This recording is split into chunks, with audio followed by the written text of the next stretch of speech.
everybody. You're listening to Talking Terror. As usual, I'm your host, Jacob Harper. Yeah, Mariani. And today we are continuing our Texas Chainsaw Massacre franchise breakdown with the iconic, the very well beloved Texas Chainsaw Massacre remake from 2003, directed by, I had the name written down, Marcus Nispel. Uh, and we're also going to follow that up with the Texas Chainsaw Massacre: The Beginning from 2006, the prequel to the remake, directed by Jonathan Liebesman. So let's get into it. Uh, what'd you think about this one, Ariani? I love the family dynamic. Like it was so good for this one. Yeah, I agree. That's where I wanted to start off as well. Is the family dynamic in this? Well, I guess we should start by talking about the plot first. But I'm like yeah, I agree. The family dynamic is the best since the original. Had to get that out there, but yeah. So the movie, for those who haven't seen it, spoilers for a movie that came out in 2003. Sorry, 22. God, 22. Oh my God, that makes me feel old. 22, right? Damn, I'm bad at math. Sorry about that, folks. But yeah, 2003, Texas Chainsaw Massacre. It opens with a really neat kind of cold open for like kind of a found footage type thing, uh, as opposed to like the text narration on screen from the original. They have like actual like found footage and like evidence locker files, and it's a really neat like police orderly sequence about Texas Chainsaw Massacre. Kind of adds to that like kind of gritty realism that the original hinged so much of itself on. Um, and I think it's a great opening. What do you think, Ariani? I think so too. It looks so real. Yeah, I remember when I was a kid, I thought the intro and the outro of this film were real footage. Yeah. I thought because it looked real because it was like a crime scene walkthrough of like two cops walking through the house, and then it cuts to the actual movie after that, after they walk into the house. Um, but after that, it's kind of typical Chainsaw Massacre stuff. A group of friends on a road trip through Texas. I think they're coming from Mexico. I think I'm not entirely sure where they're coming from, but at one point they mentioned Mexico. I'm trying to remember the context because I think they bought drugs or something. They had Yeah. like they had a pinata full of weed. Yeah. It's like because they throw it into like a field full of cows. I just imagine the cows eating it and getting high. That's great. No, but I do like the reason for the why the survivors are out there much more than the original. So the few that's one of the few things where I'm like, yeah, the original it's kind of got a weird explanation because if you remember in the original, which we touched on in our first episode, um, they are going to see if Sally's grandfather's grave was like desecrated or whatever, or they were grave robbed. And I've always thought that's such a strange reason to have all your friends there for a movie. Yeah, that's it too. Like, oh hey, you guys want to go out on a road trip with me to go look at my grandfather's grave?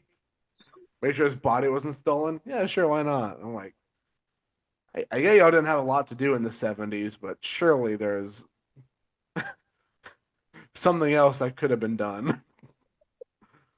I love the original Texas Chainsaw Massacre. I'm just poking fun at it, but I think I've always thought that was a funny reason to be like the inciting incident of for a while your characters are there. And in this one, it makes a little bit more sense. They're passing through to go to a concert, and they just came out from Mexico to buy weed, and now they're going to I believe a Leonard Skinner concert is the what's up? Yeah, I was Leonard Skinner. And listen to some Leonard Skinner. And listen to more. And listen more 70s rock in general. I'm a big like 80s and 90s rock guy. Big Green Day fan. But uh so they're going through, they pick up a hitchhiker, which good expectation subversion, the hitchhiker is not a deranged evil person. She's actually a very sad victim. She she pulls a gun out after being picked up. Because she tells them that they're going the wrong way, that they're getting closer to Leatherface's house rather than going away from it. And then she pulls out a gun out of like her pants, which I was like, okay. That's You're what. not my pants, dude. Where did the gun come from? Yeah, I'm kind of dancing around it because that's the question I've always seen a lot of people ask is where was she hiding that gun? It's very, but I mean, it worked. It was a cool scene. She Yeah. pulls out the gun and shoots herself in the head, and we get one of the best shots in the movie right off the bat is that tracking shot, it's that zoom out from the van through her mouth through the bullet hole, then out the back window of the van, and it's like one of the greatest shots ever in cinema. I think it's a fantastic shot. Um, but I'm trying to think of what else happened in the opening before they meet the sheriff. I mean, they go report that they have a dead body in the back of their van, which makes sense. But Yeah. they have to wait for the sheriff, and then there's like some. Oh yeah, there's a weird mix up between them because Aaron and um uh is it Kemper? What those two go? Yeah, I think it is Kemper. Aaron and Kemper, who's Jessica Biel and Erica Balfour. They go find the house, the family's house, and try to go in and see if they can find the sheriff or use the phone to call the sheriff rather. And that's where they meet this guy in a wheelchair who's acting kind of sus. He was a creep. Yeah. Oh yeah, because when he's like in the bathroom, he like falls on the floor. He's like trying. Jessica was trying to help him back up, and he's like grabbing her ass. It's so weird. It's like what a, what a fucking scummy dude. But it's. I mean, it works for Chainsaw Massacre, man, because this movie does feel grimy. Yes. Like the original does as well, but this is like a very gross kind of because like the original, it felt almost like too naturally grimy. I felt sweaty and like dirty. And it was just like it just felt gross. But this one was like the set design and the production design to make it this gross was really cool. Um, Also I liked the characters a lot. I feel like as we went further down with Chainsaw Massacre movies, the characters got a little less memorable or likable or just enjoyable to be around. Especially Chainsaw Massacre 4. I was like Next Generation. Like, I feel like every one of those characters I was like getting so tired of. Yeah. As enjoyable as that movie was, I was like, oh my god, Matthew McConaughey, smite these guys. But this one had some great characters, and yeah, like Jessica Biel. You know, who's gonna say no to anything with her in it? She's great. She is great. I love her. She's fantastic on this. My favorite character though was the sheriff. He was just like TF2 soldier just yelling at everyone. Dude, yes, Arlie Ermy. Bro, okay, you bring up the TF2 soldier. Did he actually voice the TF2 soldier? I'm gonna have to look that up. It sounded very close. If it is Arlie Ermy, I'm gonna fucking shit bricks. No, it wasn't.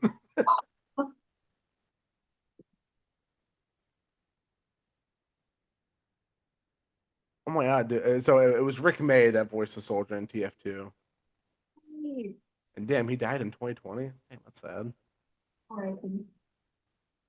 But I can never see what you mean though, because Arlie Ermy is like just the definitive army voice. Yeah. Like he played the toy soldiers in Toy Story. Oh, you did? Yeah, the Green Army Man. That's crazy. And he was in Full Metal Jacket, which is like one of the most iconic um like army like military movies ever. So yeah, he's very typecast as military, but I don't have a problem with that because he is so good at that role. And he shines in this one. And going back to that family dynamic, I feel like this and the prequel were some of the last ones to really understand that the family dynamic is the most important part of a Chainsaw Massacre movie. Because like uh, you need that family, you need the multiple threats, and that you need that family interaction there to make it interesting, to give it an edge, you know. I've always thought that's what separates Leatherface from someone like Michael Myers or Jason, is that he has a family. He has he's a part of a machine basically.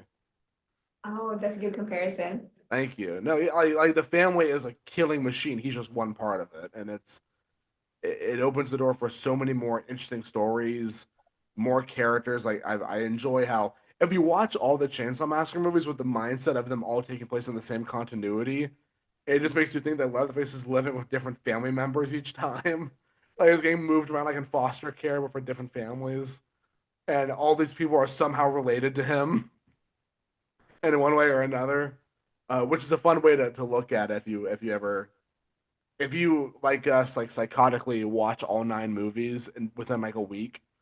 That's a fun way to view it. Is if it's just like, yeah, these are all just Leatherface's family, his extended family, and he just goes to these houses and hangs out with them. Uh, yeah, the family dynamic is great. I think this is the best family dynamic since the original because it's disturbing, it's creepy, it's interesting. There's a lot of like questions, but like not I mean not like over like too many questions where it's like how are these guys related? But like you can kind of see the resemblance, not resemblance, because in the prequel you see that he's adopted, but you can see like that dynamic. You can see that they do see each other as family. Yeah, it's surprisingly wholesome. Yeah, right. Like Arlie Ermey's character, Sheriff Hoyt, he really does treat Leatherface like a son sometimes. It's like a very tough, horrific way of doing so, but he does it. Especially in the prequel, which I'll talk more about when we get to the prequel. But in the prequel, he really does kind of hammer down that kind of twisted father son dynamic between them. Even though he's technically Leatherface's uncle or something. I don't know what. Again, the family tree is so strange, but it's like the fact that you're thinking about it and trying to connect the dots shows that they're doing something right. Um, I do want to. What did you think of the mask, Leatherface's mask? Oh, I thought that one looked really scary. Like it was interesting. I liked it. Yeah, I liked it too. Which I know I said in a previous episode that I wasn't a huge fan of the like too much cross stitching. You know, because I feel like at a certain point it gets a little Frankenstein's monster like cartoony whenever he has too many stitches. Like Chainsaw Massacre 2, that is like a cartoonish looking mask. I thought so too. That's a very, very silly looking mask. Also, I found a good picture of what he looks like in the movie, and it led me to an Etsy store selling a bust of it. Really? That's cool. Yeah, that looks so cool. What the hell? Awesome. I love shopping on Etsy for things I will never ever buy. Really fun. Highly recommend. Anyway, yeah, but in this one, I do like the mask. Especially when you get like close ups on it because it's framed in such a dark and just creepy way that it looks like a regular face with hollow eyes and like a really twisted grin. Like in some it looks like he's smiling almost, and it's so fucking freaky. Because it's like all like the pieces of skin are like pulled upwards by the stitches, and the hair is weird in a good way because it's like when he takes off the mask, you see like his hairline is pushed so far back. Like he looks kind of strange.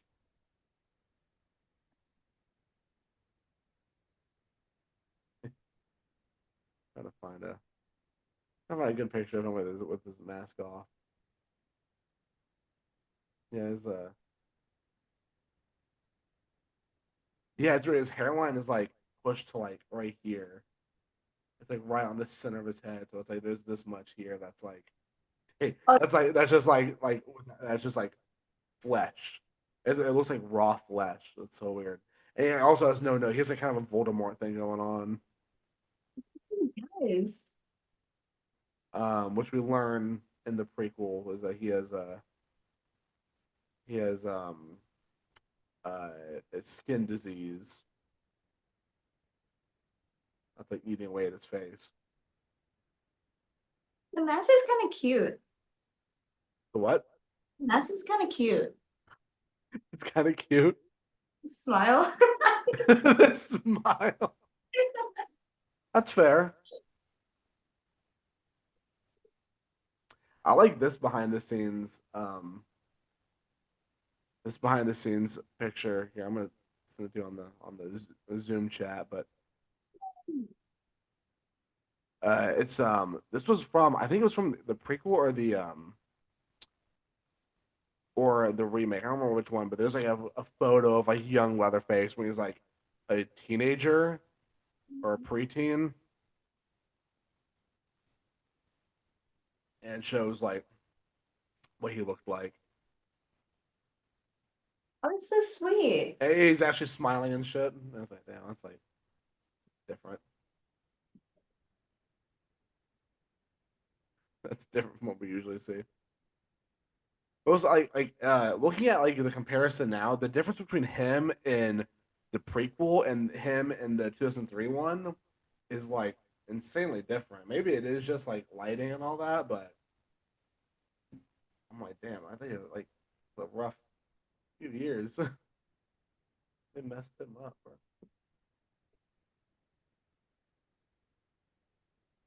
Yeah, I like the mask. I think it's kind of iconic in its own way. It's certainly creepy, and you could actually see where it looks like different layers of different faces. Because there's some where it looks like he's just putting on different layers of faces on the same mask, so it's like a little bit thicker. Oh God. I know, so it looks like it's just like different faces on top of each other for some, and it's like, oh, that's so creepy. Um, I really liked the first kill that we saw for Leatherface because it wasn't like his official reveal because that comes with, like with Jessica Biel and all that. But when you first see him for a split second, he like slams that guy in the back with the axe while the TV's playing like blood splatters on the TV, and it's a cool scene. I wonder if Trick or Treat Studios has leather has the 2003 remake action figures. Oh, that'd be so cool. Shout out to Trick or Treat Studios. Please sponsor us. That'd be so cool. Please sponsor us. We're big fans of your masks and other collectibles. Yes, please.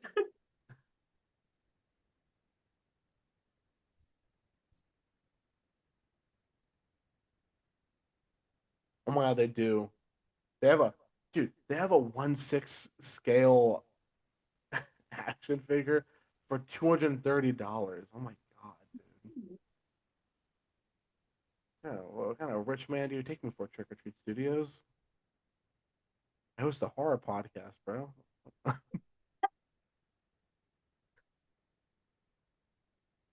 Comment down below if we should get a Patreon so we can buy little Leatherface action figures.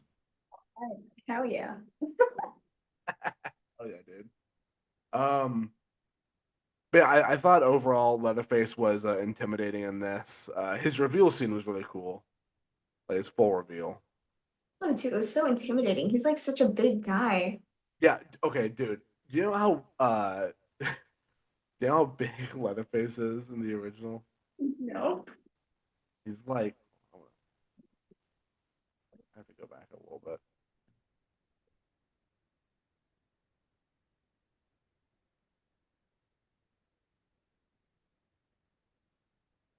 He is played by Andrew Briniarski, who is a former bodybuilder, and he is 6'5". He's fucking gigantic, dude. He's giant. And I read somewhere that for filming he had to wear a fat suit, so he was like close to 300 pounds for like filming. Um, and okay, yeah, right here. He did all of his own stunts and was forced to wear a fat suit, which increased his oh okay, which increases near 300 pounds to 420 pounds. Yeah. He was 420 pounds running around 6'5", 420 pounds. Fuck. Leatherface is a fucking tank, dude. Seriously, I'd actually be scared. What? God, dude. No one was picking people up and throwing them on those meat hooks, bro. That dude's a tank.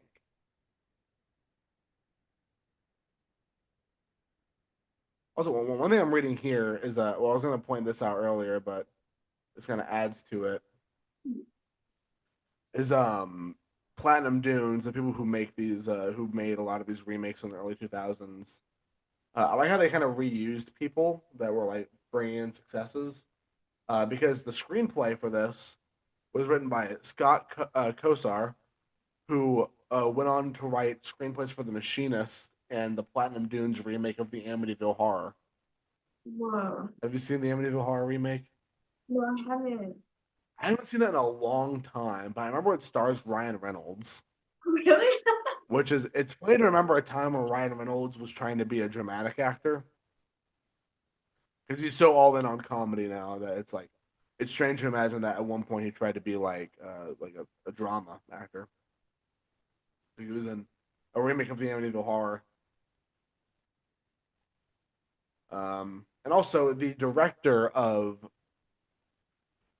Texas Chainsaw Massacre, Marcus Nispel, he went on to direct, I believe, I'm gonna double check. He's a music video director, I know that much. Um, yeah, he went on to direct the Friday the 13th remake for Platinum Dunes after Chainsaw Massacre, which, for those who know me, know that the Friday the 13th remake is my favorite Friday the 13th movie. I don't know if that's a controversial take, but I've always been a big fan of the remake of Platinum Dunes. So also Platinum Dunes is owned by Michael Bay.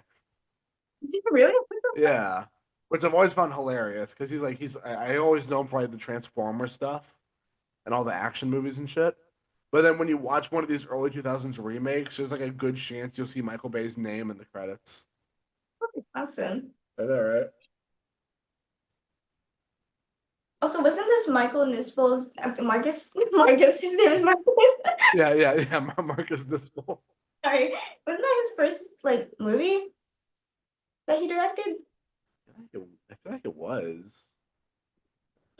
So they call him Michael. Whoopsie.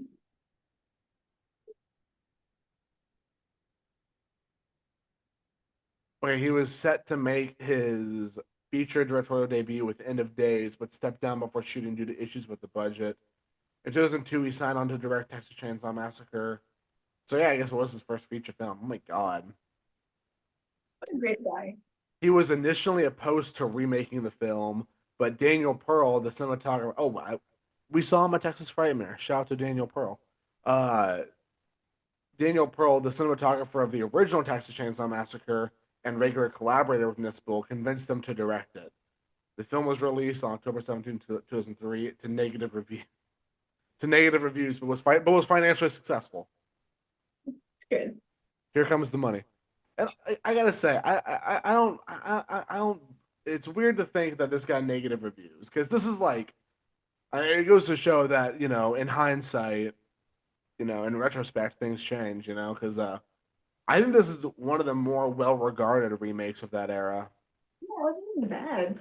Because at the time, I guess at the time people didn't like it, but at the time you also had the Amityville Horror remake, which some people say is horrible. You had the My Bloody Valentine remake in '09, which a lot of people didn't like either. So I don't know. I think it's all about just giving it time because clearly the next generation might really fuck with it. That reminds me of like Halloween 3 a little bit. Yeah. Halloween 3, how have you seen Halloween 3? Only the first two. I'm sorry. gummy chewing gum. You stopped before it got good. No, I understand why you would stop after Halloween 2. Halloween 2 isn't that good. I know that's such a hot take to say. I'm not a huge fan of Halloween 2. The original or the remake for that matter, but dude, Halloween 3 is fucking awesome. But that's the thing is that Halloween 3 came out in 1983, right? And people at the time hated it. Really? But I love it. And a lot of people, in the younger crowd and the more millennial and Gen Z crowd really dig it. I personally fucking love that movie, Halloween 3. So shout out to Halloween 3. It just goes to show you it gets better with time. Some movies just get better with time.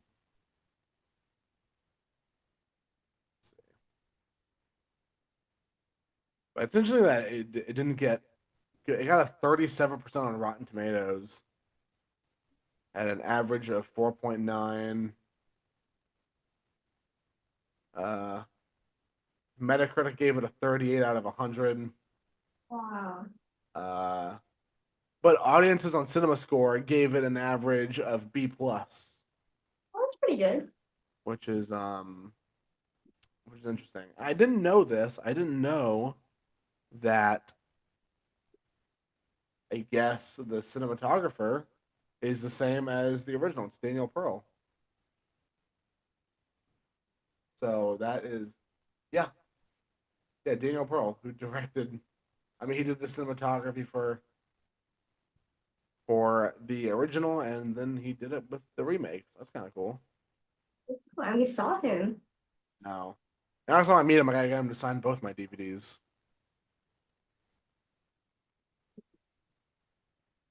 Yeah, I didn't know he was a frequent collaborator with Marcus because I know Marcus is a mostly a music video director. So I guess Daniel Pearl also does a lot of cinematography for music videos. Dude, imagine a music video being shot by the guy who shot Texas Chainsaw Massacre. How fucking metal would that be? I can imagine it for like Ice Nine Kills or something. Dude. Dude, Ice Nine, you know how Ice Nine Kills did the Art the Clown collaboration? Yes, it's awesome. They need to do a Leatherface one. Yes, I would love that. Please, when we do get a new Chainsaw Massacre movie, make that happen. Looking through my notes here on other stuff I liked about this movie. I know we're kind of going all over the place, but that's just how we are right now. It's like 1 a.m. right now for us, and we're both just like hyped up to do this. So we're just hitting it. Um. Oh yeah. So Arlie Ermy plays a sheriff. Sheriff, use the term loosely, for reasons we'll get into on the prequel discussion. But he is tormenting the people who our main characters. Jessica Biel and company. And there's one point where he's like looking through their van and he sees a joint. And this is after they've already encountered Leatherface and they're like horrified and they've seen Leatherface and they're being hunted by him and they come across who they think is like a cop and they're like talking about, oh, this is the guy with the chainsaw, he's gonna kill us, and then he finds this joint. He's like, which one of y'all is taking drugs? I put it in my notes as a typical Texan cop caring more about weed than a violent murderer on the loose. Hey man, we're both Texan. We get it. These Texan cops, man, they're not playing around with weed. Um, it was a funny scene. It's funny. It's funny now. But no, Arlie Ermey's fucking terrifying in this. He's scary as hell. There's one scene. It's where he's taking away Morgan in the police car, Yeah. and I thought that scene had really good dialogue. It was he was talking to Morgan, Jonathan Tucker's character, and he's like, "Oh, so yeah, we're going to a concert before I." He's pretending to arrest him, but he's taking him to his house to get him killed. He's oh, so y'all were going to a concert? He's oh yeah, I was going to see Leonard Skinner, and the sheriff is like, I like Leonard Skinner, and Morgan's like, you could have the tickets, man. You could have them. And then the sheriff was like, did you try bribing me? And then he smacks him over the head with a whiskey bottle. Like breaks his teeth. You don't deserve that. I know it's just so fucked up and just so mean, and that's why Arlie Ermey is so good in this. Arlie Ermey does feel like a member of that family, like even like the original, where he's just having fun fucking with people, even without killing them. He's just having fun messing with them. Like it felt reminiscent of that scene with Drayton poking Sally with the broomstick while he was in her truck. Like that scene felt like the remix version of that moment. Or it's just one-on-one time with this guy, seeing how fucked up he is and deranged he is. But I didn't even notice this until I saw it on Wikipedia when I was like going through like extra like production notes and stuff. There's no dinner scene in this movie. Oh my gosh, you're right. Every Transformers Master movie has a some sort of iconic dinner scene. This one doesn't have a dinner scene. I didn't even know. Yeah, I didn't because the movie's so good. You're not looking for the checklist. You're just enjoying yourself. Um, yeah, I thought that was so strange. That's someone pointed that out. Uh, and how it's like because it's a remake of the original, so you'd think they would really try to do the dinner scene, but no, it's not there. I feel like it was good without it. No, yeah, the thing is that it works because you don't even notice it. You don't even notice there's no dinner scene. We gotta do a whole episode about remakes, man. There's so many remakes, and a lot of them aren't that good. Yeah, because like you mentioned earlier, the My Bloody Valentine one, I haven't watched that one. Yeah, it's been a long time since I've seen it. All I remember is that it has the guy from Supernatural in it. Cool. Yeah, I don't remember which guy though. One of the brothers. One of them. That's cool. Uh, might be Dean. I don't know. I don't watch Supernatural. I probably should, but I don't know. Also, dude, have you seen the Psycho remake? Mhm. You haven't seen the Psycho remake? I haven't even seen Psycho. You haven't seen the Oh my God. Sorry. no, it's all right.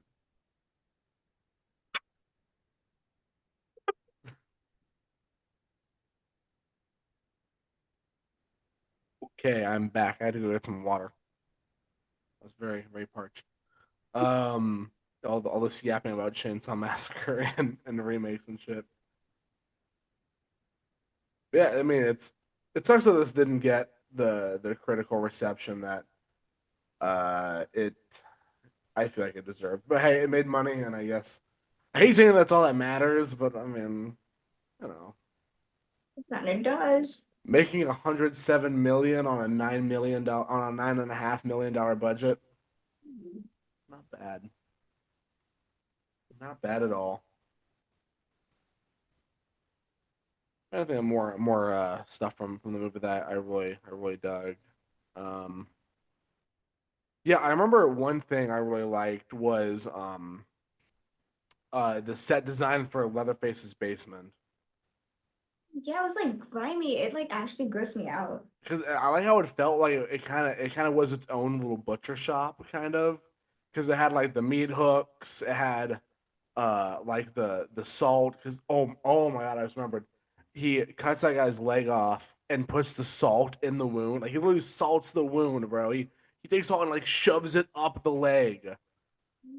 Yeah. Oh, it's so gross. And then he like wraps it up like it's meat, like it's really like it's so cool.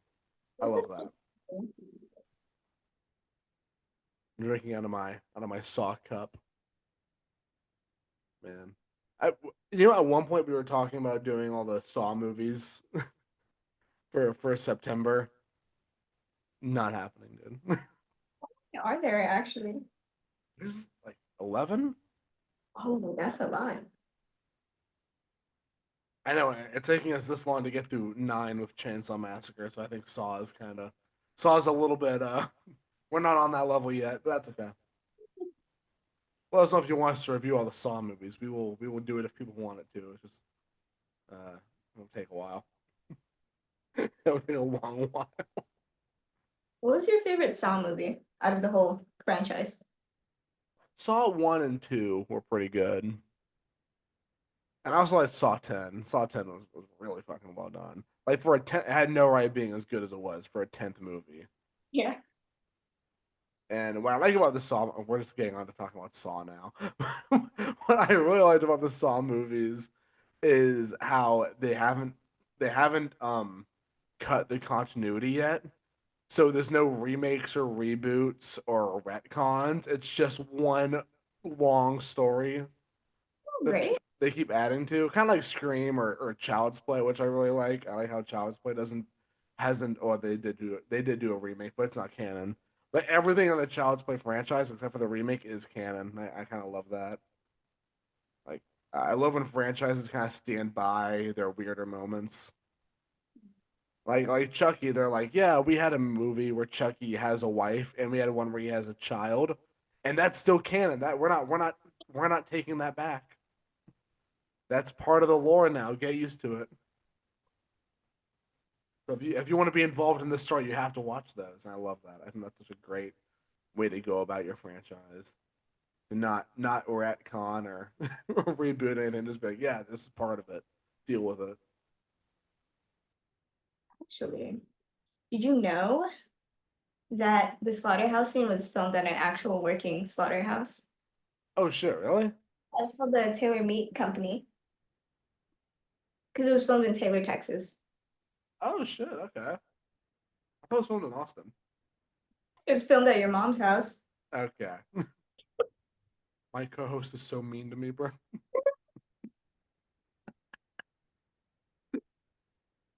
No, that was one I was gonna point out. Is I like how we have an actual slaughterhouse scene.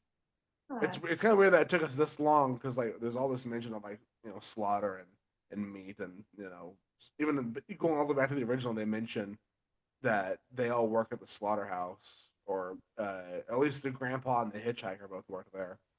Um, and I can't remember. Does the hitchhiker mention that Leatherface works there? so, I thought he did. I thought he said his brother works there too. oh, maybe. I mostly remember. Or maybe he was talking about Drayton. Maybe Drayton works both at the gas station and at the slaughterhouse. Yeah, maybe. I'm just imagining Leatherface in like an actual working environment with like other people. Best That's coworker. fucking strange. Like your coworker shows up carrying a hammer and wearing a human face, and you just have to be like, I have to pretend this shit's normal, or else he's gonna kill me. That'd be a good bit.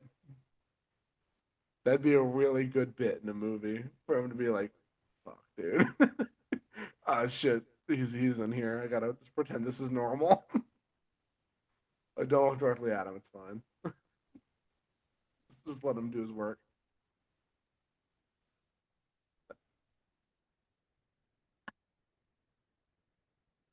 I don't know. I'm cracking myself up with that. That's so funny to I think it's funny too. me. Like you clock in for regular shift and you just see Leatherface walking. I go, fuck, it's gonna be one of those days. That's how I imagine it was in the prequel when they show him working at that slaughterhouse. Yeah. I'm like, dude, you must imagine Leatherface is your coworker. She would stress me out so badly, I'll put in my 2 weeks. dude. Yeah, for fucking real, dude. Oh, that's so funny. But no, I thought it was cool. We had an actual sequence at a slaughterhouse. Pretty long, like a whole third act sequence, basically. Um, I like how she hid behind the meat to get away from all of it. I thought that was cool. God, that whole scene is cool, man. I was trying to pinpoint one scene to talk about, but I guess I'll talk about the whole thing. It's a cool sequence. Because her hiding behind like the meat, like on the hooks to get away from him is cool, and it kind of confused me how there's still live animals running around there. When we see in the prequel that that place has been shut down for a long time, Yeah, that's weird. but there's still animals that are just hanging out there. Yeah, that's kind of weird, but whatever. Uh, as I said, dude, with film, as long as it looks cool, it doesn't need to make sense. That's what's important. As long as it just kind of looks cool, it doesn't need to make any sort of sense.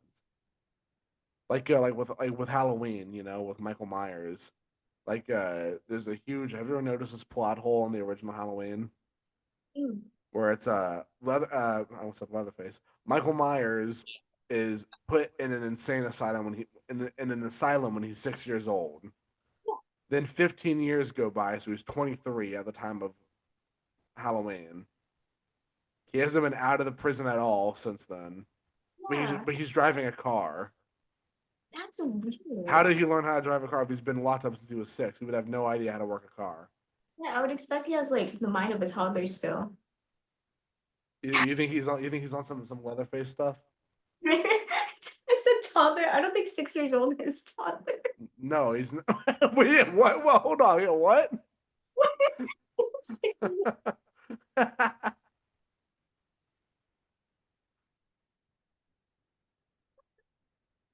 Great. No, I mean, yeah, fair though. Moving on. Uh, I'm looking at the home media release for this movie, and because I'm a big physical media guy, I collect all the DVDs and all that. Actually, dude, I have a really cool copy of this movie. Um, actually, hold on, I'm gonna pause again so I could find it. I'll be right back. Okay, I'm back. So it turns out I actually have three copies of this movie. I know, right? What's up? Three copies. Yeah, three copies. The one I was gonna show is this. It's this special edition DVD, and it had like a metal lithograph on it. Had like a metal cover on it that is somewhere. But the front looks like a chainsaw, and the back looks like a chainsaw. I don't know how well this is coming across on camera, but hopefully it's coming across. Oh yeah, so it flips out like that, Oh, and that's it's like a giant chainsaw. wow. And there's the DVD, and then the special features disc, I think. And then there's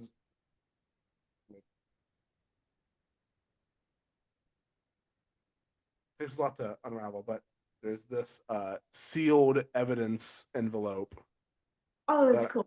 that I haven't opened yet. Because I bought this at like a vintage store, and this came out in like I want to say I don't know what this may have came out like. This may have been like 2004 when the regular DVD came out, or maybe this was 2005. I'm not sure. I'm gonna read the back, but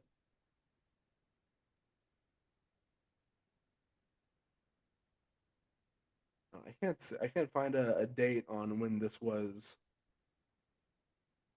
this certain release was put out. But either way, I think it's cool. And inside there's like evidence photos. It's like the evidence photos that you see at the beginning of the movie, I think. So that's one of my great DVD uh, treasures. Because I don't collect DVD that much anymore. I've become way more of a Blu-ray snob over the years, which is why I also have this movie. I'm about to look like really obnoxious. Uh, if you're not a physical media fan, I'm sure I look like the biggest like nerd on the planet right now. But I also have it on Blu-ray, which I found at a used store. Shout out to like Movie Trading Co. And I get half my shit from like Movie Trading Co. for like super cheap. It's great. And I also have the new. This is sealed. I still need to open this up and watch it. It's the new 4K remaster from Arrow Video that came out like literally like a month ago. So, and this has like a bunch of new audio commentaries I gotta listen to. So that should have been my homework before we filmed this. I probably should have went and listened to all that, but I didn't because I've been busy. But I definitely want to crack this open at some point and listen to the new audio commentaries on this. But yeah, that's my my Texas Chainsaw Massacre 2003 collection right there. Yeah, what's up? Flex. I know, right? Again, to like non-physical media collectors, I probably look like the most obnoxious douchebag ever. but they're cool to me, and I'm sure a very niche audience will really fuck with it. Um, but yeah, I was reading about the physical media, or the home media release, and that reminded me of that. Also, Michael Bay is on some of the filmmaker commentaries.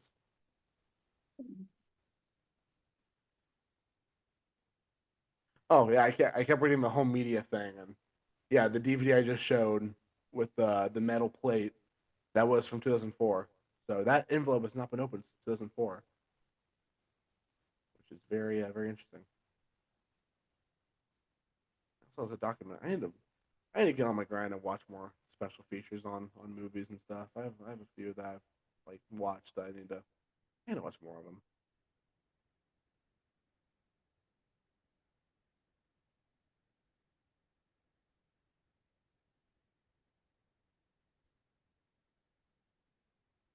Wait, did you know that some of those cow carcasses were actually real? Some of the what? The cow carcasses were actually real because they couldn't afford fake cows. Wait, really? Well, on And this one, yeah, and Jessica Biel is vegan. I didn't know that. that fucking sucks for her. Damn, Damn. man.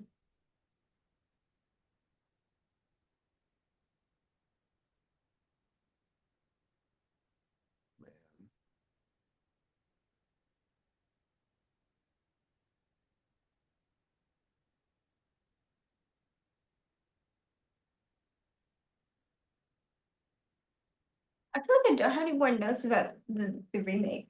What about you? I don't think I have any more notes either. I'm just kind of skimming through because that's all stuff I kind of already touched on. Um, really one of the few notes I have left is I think I like Erin's character a lot. I think she was my favorite character in the movie because I really liked how adamant she was to not just throw the body on the side of the road after that hitchhiker killed herself in front of them.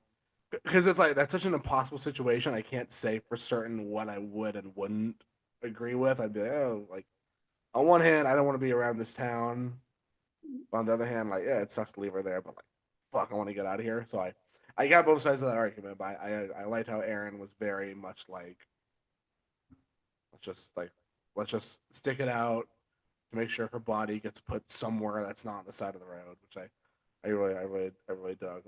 That whole scene where they're talking about outside the van was a good scene, and I really enjoyed the characterization of Leatherface in this one because I feel like a lot of movies they kind of struggle with balancing Leatherface between being intimidating and still keeping that childlike nature to him. And this one, they kind of just decided they're not going to try to be Gunnar Hansen's Leatherface. They were like, this is our own guy. I remember someone compared the two, where Gunnar Hansen's Leatherface is like a wild boar, and this Leatherface is like a grizzly bear. Where like Gunnar Hansen, he's like a scared animal, you know. He's like a scared, wounded animal. Like it's like acting out of fear. It's acting violently, but it's acting violently out of fear. Where uh, this Leatherface is acting from the get, like right off the rip, is acting out of malice. Like he's not showing an ounce of fear. Yeah. Because like Leatherface was like scared of people coming into his house. He was horrified. Like Leatherface he's like the example of like when people say an animal's more afraid of you than you are of it. And it's like, yeah, that might be true, but that animal's pretty damn terrifying. But I do believe to an extent Leatherface is probably more scared of the victims than the victims are scared of him. But the victims just kind of the element of surprise is kind of on Leatherface's side, and also the fact that he's like 300 pounds with a chainsaw. That's also pretty intimidating and gives him the advantage. But and this one, he's just like angry. He's just every action is with malice. Like he really feels more like someone who probably feels cheated out of a better life. Where Gunnar Hansen's Leatherface has no concept of a better life. Like this is all he knows, and this is all he will ever know, and he only knows that, and so he has no comparison. But it's hinted at through dialogue and other stuff that this Leatherface kind of tried to have a normal life. Like they tried to put him in school and tried to raise him somewhat normally, and that didn't work out. So like, okay, well we're just gonna let him go ape shit and wear the masks and kill people because we're like, I don't know, just let him do it. So part of me thinks that this is a character that's more vengeful and more angry and just feels cheated out of life. And so when he sees like just normal regular people coming through his life, he feels that envy and that anger, and it kind of adds a new reason to why he cuts off people's faces as well because he has the facial deformity. Yeah. Because with the original, I don't think underneath Gunnar Hansen's mask, I don't think he has a facial deformity. I bet he has a pretty normal face underneath that mask. In the original, I bet he's a pretty normal, okay looking guy. But in this one, you see that he has like his nose is, rotted off, his lips are coming off. He his eyes are super like dark. He never, he's very decrepit looking. And so when he sees like normal people, probably around his age too, uh, that have societal norms like going out with friends and whatever, he probably feels vengeful and angry, and probably takes great pleasure in tearing them apart. Whereas as Gunnar Hansen's Leatherface doesn't take for Gunnar Hansen's Leatherface, it feels almost like work killing people. Because I've always said with Gunnar Hansen, it's like with the original, humans and cattle are the same. They're interchangeable to him. Whether you're a human or a cow, he looks at you the exact same with like just you're gonna die. You're an animal. I'm gonna hang up with a meat hook and kill you. And it's like again, it's not like he takes pleasure in it. It's just the way he is. It's just his life. It's a job to him basically. But with this Leatherface, you could almost feel like, yeah, he really likes doing that to people. Like when he takes the salt and shoves it up that guy's wounded leg, Yeah. it's like he knows how badly that hurts him. He enjoys it. Or when he's chasing down Jessica Biel through that slaughterhouse, he's like, I'm going to find this person and murder them violently. Whereas Leatherface, when he's chasing Sally, he's just like, I don't want this animal to get away. I need to kill it. It's like, oh, I don't want him to get away, otherwise my brothers will be mad at me. Versus this one, he's like, I don't care who's mad at me. I want you to die. I want you to die for my sake. I want you gone because I don't like you. Which I think adds a very, very disturbing edge to him that you don't always see a lot in the franchise because he's always, because they try to make him scary while still trying to make Gunnar Hansen, while trying to adapt Gunnar Hansen's Leatherface, and I think a lot of times that doesn't work, you know, because Gunnar Hansen's Leatherface is scary off the idea that you have no idea who this guy is. It works when you're watching the first one because you have no concept of who he is, or what he's doing or what he's thinking. He's not thinking anything at all. He's just acting. He's just doing things. He's not thinking. He's doing actions without any thought. Again, it's like menial work to him. It's like yard work. It's like going into the slaughterhouse and clocking in for a shift. Killing is so menial and like joyless to him. It doesn't matter. Versus this Leatherface, he is a fucking serial killer. Like he is fully embracing like killing these people, and I think that adds that really mean edge, that kind of almost like angry bull type edge to him, where he's just like so full of rage and charging after you full speed with like murderous intent. That's what makes him really, really violent. That was such a good analysis. Thank you. Now, again, like Leatherface is one of my favorite characters in all of fiction. I could write a book on the guy. I think he's such an interesting character. I think the different ways he's been adapted have been hit or miss. But I think this is one of my favorite versions of Leatherface because again, that those feelings are so, even though he doesn't speak, those feelings through dialogue hints and through actions, and just you can piece together the story a little bit, and it's interesting. And it's a great juxtaposition against again Gunnar Hansen Leatherface. It's like kind of almost the opposite. of Gunnar Hansen's Leatherface, which I really like. I like how this movie, as a whole, is kind of the opposite of the original, which makes it even more because I mentioned I don't know if I mentioned already, but the cinematography. The cinematography in this one is far more cinematic and sprawling and almost epic in scale compared to the original, which was shot like a documentary. Like even on the chain of reaction sneak peek that I saw, they said I don't remember, I don't remember who it was they were interviewing. I think it was Patton Oswalt. That he said the cinematography felt like a bunch of serial killers just found a camera and started recording their day to day life. And that's what that movie. It feels like a serial killer is holding a camera, documenting his kills and his day to day life killing people. Versus this one, it's so you see that gunshot zoom out, and you see like the full, almost epic scale of the brutality.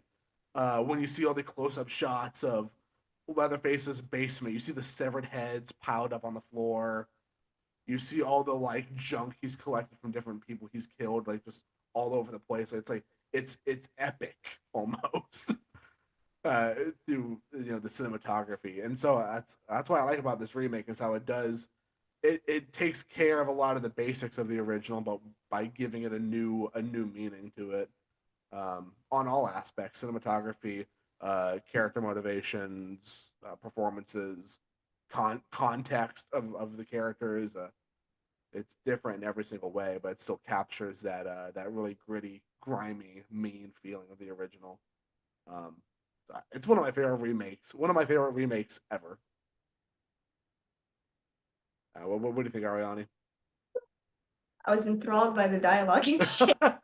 Well, thank you. I mean, Yeah, I agree with you. Like, it was very different, but like in a good way.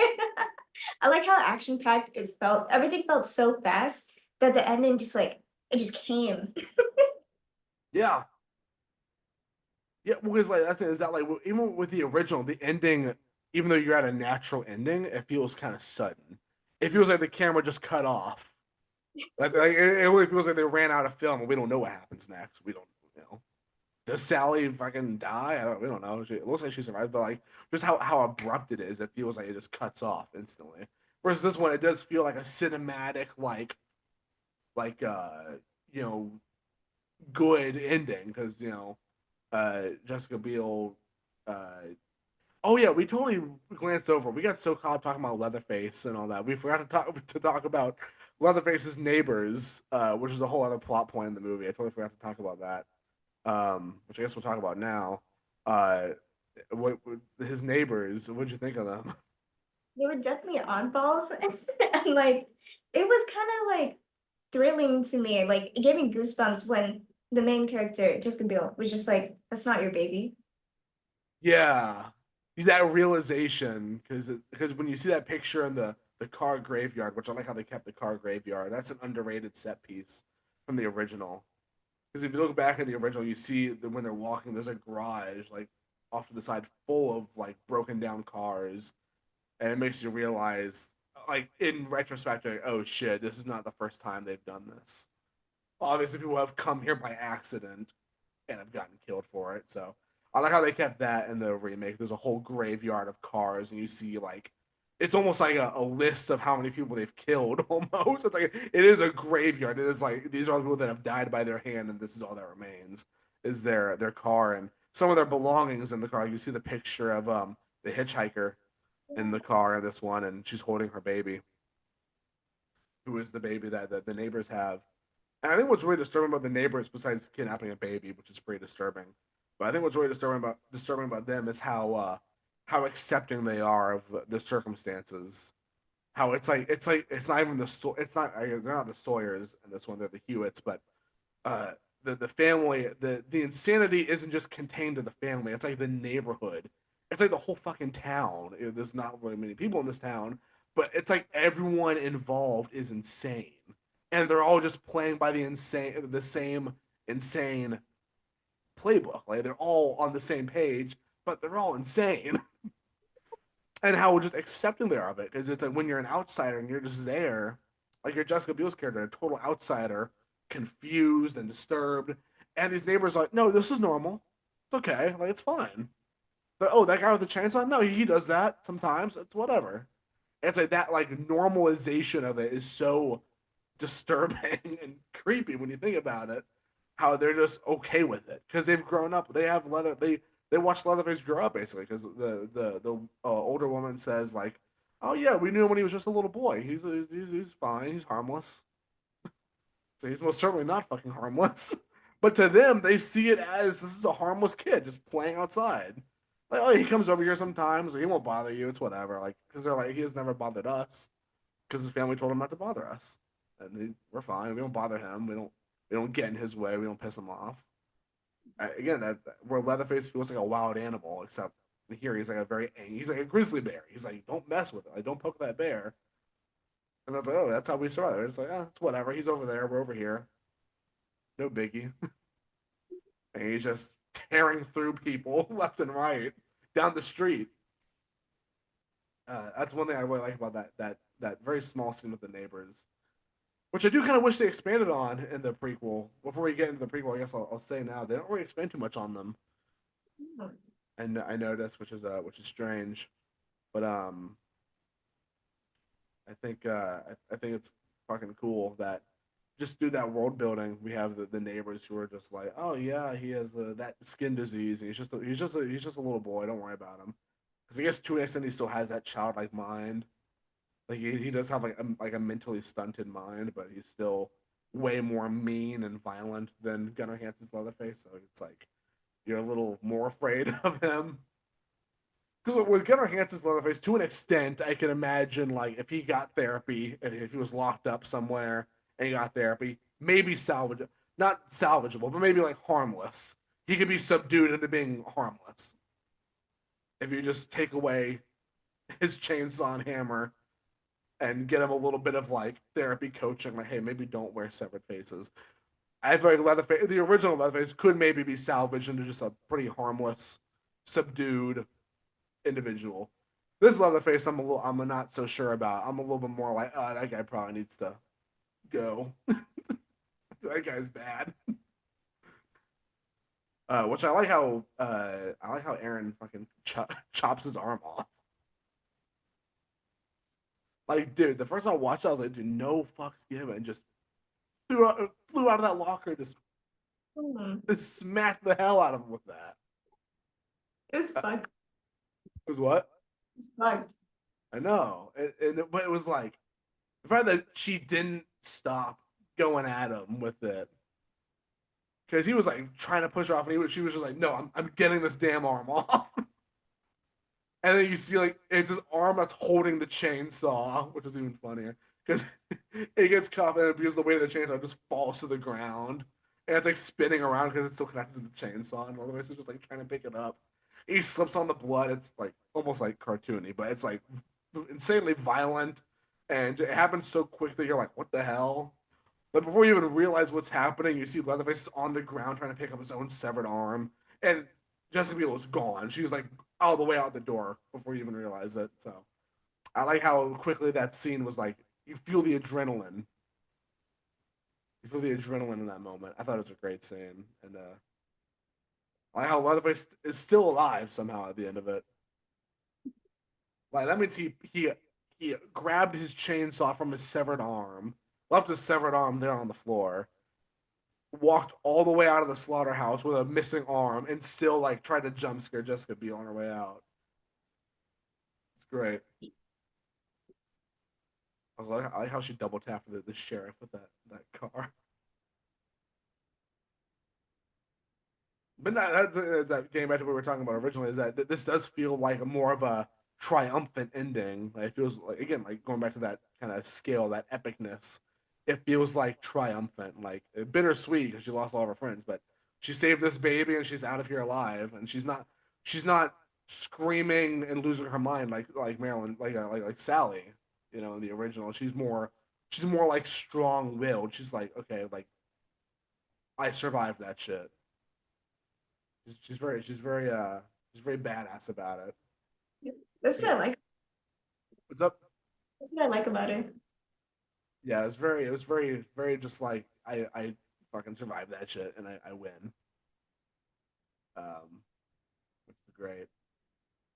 You know, there's a deleted scene. I remember seeing it a long time ago, where she's like in a mental hospital, like getting like recovered, and she's doing like a news interview about it, and they're saying that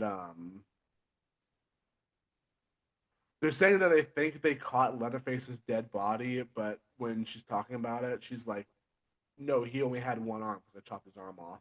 And the body they found had both arms, I think. Oh, that's crazy. Oh yeah, because I think what it was, and I'll have to go back and rewatch this deleted scene now because it's gonna bother me all night. But uh, I believe what it was, it shows like the tea lady, the older woman, the neighbor. It's her dead body. So Leatherface killed her and used her body as like a decoy. Yeah. And I'm like, damn, Leatherface is like cold blooded, bro. It's chilling. Yeah, he murdered her just to be like, yeah, yeah, that's me. And Aaron's like, hell no, did I chop his arm off? I think that's how the deleted scene was, or the deleted ending was. I think so. I'm not. It's been years since I've last seen that deleted ending, so I'm not sure. What did you think about the actual ending, though? I thought that was that jump scare. Oh my god, it got me. It got me so good. So I'm saying, dude, I thought that shit was real. That ending again, like going back to the beginning where they do the crime scene walkthrough, it cuts off for a minute, and then you see the full movie, and then it cuts back to it, and then you see them like going through, and they're like, "Oh yeah, there's the claw marks." But I forgot to mention the claw marks when that dude's being dragged down and his nails break off. Oh my god, so fucking gnarly. Gets under my skin. Ugh, gross. But anyway, like you see all this like aftermath, and they're going through Leatherface's basement, the two cops, and Leatherface is still there, and he comes out and jump scares them and attacks them, and you see like the camera breaking as you hear them being murdered, and there's like a few freeze frames of of like Leatherface like chasing them, and then it stops, and you see like footage of the cop's funeral, which is like crazy good detail. I was like, damn, this feels like a documentary. Um, they went the extra mile to make it feel like a documentary, even though it's way more cinematic than the documentary filmmaking of the original. Just like the way it's bookended and the way it's like edited and just the way it's presented feels very documentary like, which I really dug. Um, but yeah, that ending where it shows that freeze frame of Leatherface. You see like the kind of like the quick shot of his mask in Yeah. that dark basement, and the chilling narration, who also narrated the original. They brought back a lot of alumni for this one, which I really liked. They brought back the original narrator, and the original cinematographer, which was awesome. Um, the narration says, "This is the only known image of Thomas Hewitt, the man they call Leatherface," and I'm like, oh, so creepy, because it's like, why do you, like, they gave him a real name? Like in the original, he was just Leatherface, like some mystery man that only known as Leatherface, because his brother calls him. Hitchhiker calls him Leatherface once in the entire movie, and that's just all we know of him, Leatherface, because one comment made by one person in the entire hour and a half long movie. But in this one, he's Thomas Hewitt, which I'm like, it's crazy how they gave him an actual like government name on top of that, and Leatherface just became like a moniker or something, which I really dug. That ending was fucking creepy. So cute. You know, my boss used to tell me that it was like, well, my old boss, she was like, you know, it's based off of a true story. Like, she actually believes that. Well, does she think it's based on a true story that happened in Texas? Yeah. Oh, wrong. Yeah, Yes. And that was before I watched any of the TCM movies, so I thought she was like, she was for real about that. that's funny. All right, and now we are moving on to Texas Chainsaw Massacre: The Beginning from 2006. This was a follow-up to the remake, a prequel to the remake, so same continuity, some of the same cast. Not the same director though, different director. This one was directed by Jonathan Liebesman. Um, and it also, I feel like, did little worse at the box office, and a little worse critically, maybe. What'd you think about this one, Ariani? Well, first off, I really like the movie poster. It was very early 2000s. Oh, I talking about the one where he's like holding the chainsaw, like it's like in his arms. Awesome. That's super creepy. Yeah, I like that a lot. I Yeah. always thought that was a cool poster. It looked like But really, it looked like a really old timey photograph. oh yeah, it does. It has like those crisp edges. Yeah. Um, but yeah, this one it brings back Andrew. Uh, uh, why am I stuttering? Andrew Bryniarski as Leatherface, and Arlie Ermey as Sheriff Hoyt, and Marietta Marich as the grandmother character. I forgot the character's name. I don't know if they even explicitly mention her name. I think just call her Ma or something like that. Anyway, yeah, this one opens with a woman giving birth at a slaughterhouse. Very great opening. Very, yeah, it's a gross opening. But and then she like ends up throwing the baby in a dumpster, and we see that it's supposed to be baby Leatherface. Which is interesting to the prequel aspect because it shows that we still don't know Leatherface's like biological family because you never see the woman again after that, and he's adopted by the older woman we see in the first movie. She's like dumpster diving, and she sees him and takes him home. And Arlie Ermey delivers a really funny line in that scene. You remember it? Hmm. Where she's like, oh, he's so beautiful, and he's like, that's an ugly ass baby, or something, something like that. It's so funny. I went, damn, he hated him. That's so mean. Uh, but yeah, I thought this one was interesting because it had a lot more commentary on like Vietnam. Which a lot of people will say that the original had a lot of commentary on Vietnam, which I think there's a lot to be said about that, and I agree. I mean the messaging in the original is much more heavy on like veganism and meat consumption and animal abuse, like industrial animal abuse. But there's definitely I could definitely see like some themes about Vietnam in the original, but this one it's full on like the one of the main characters is a draft dodger, and his Yeah. brother is going back to re-enlist and is hoping he enlists with him, and they get into a whole argument about him burning his draft card and all that.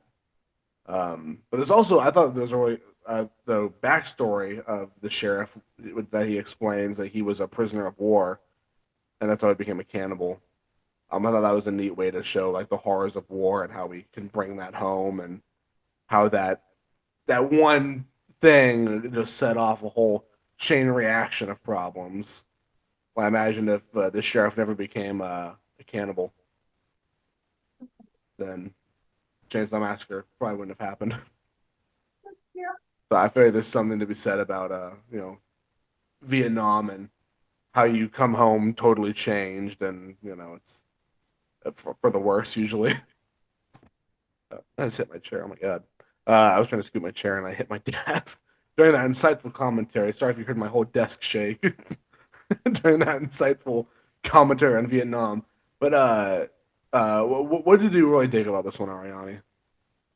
I loved how they expanded on the family and like, the sheriff ended up like killing the original sheriff and then taking his uniform.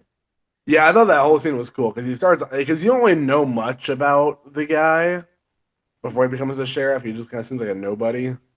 Like he's like in his house, he's just wearing like whatever, like just whatever kind of rags he has, like dirty clothes, and he's just kind of chilling.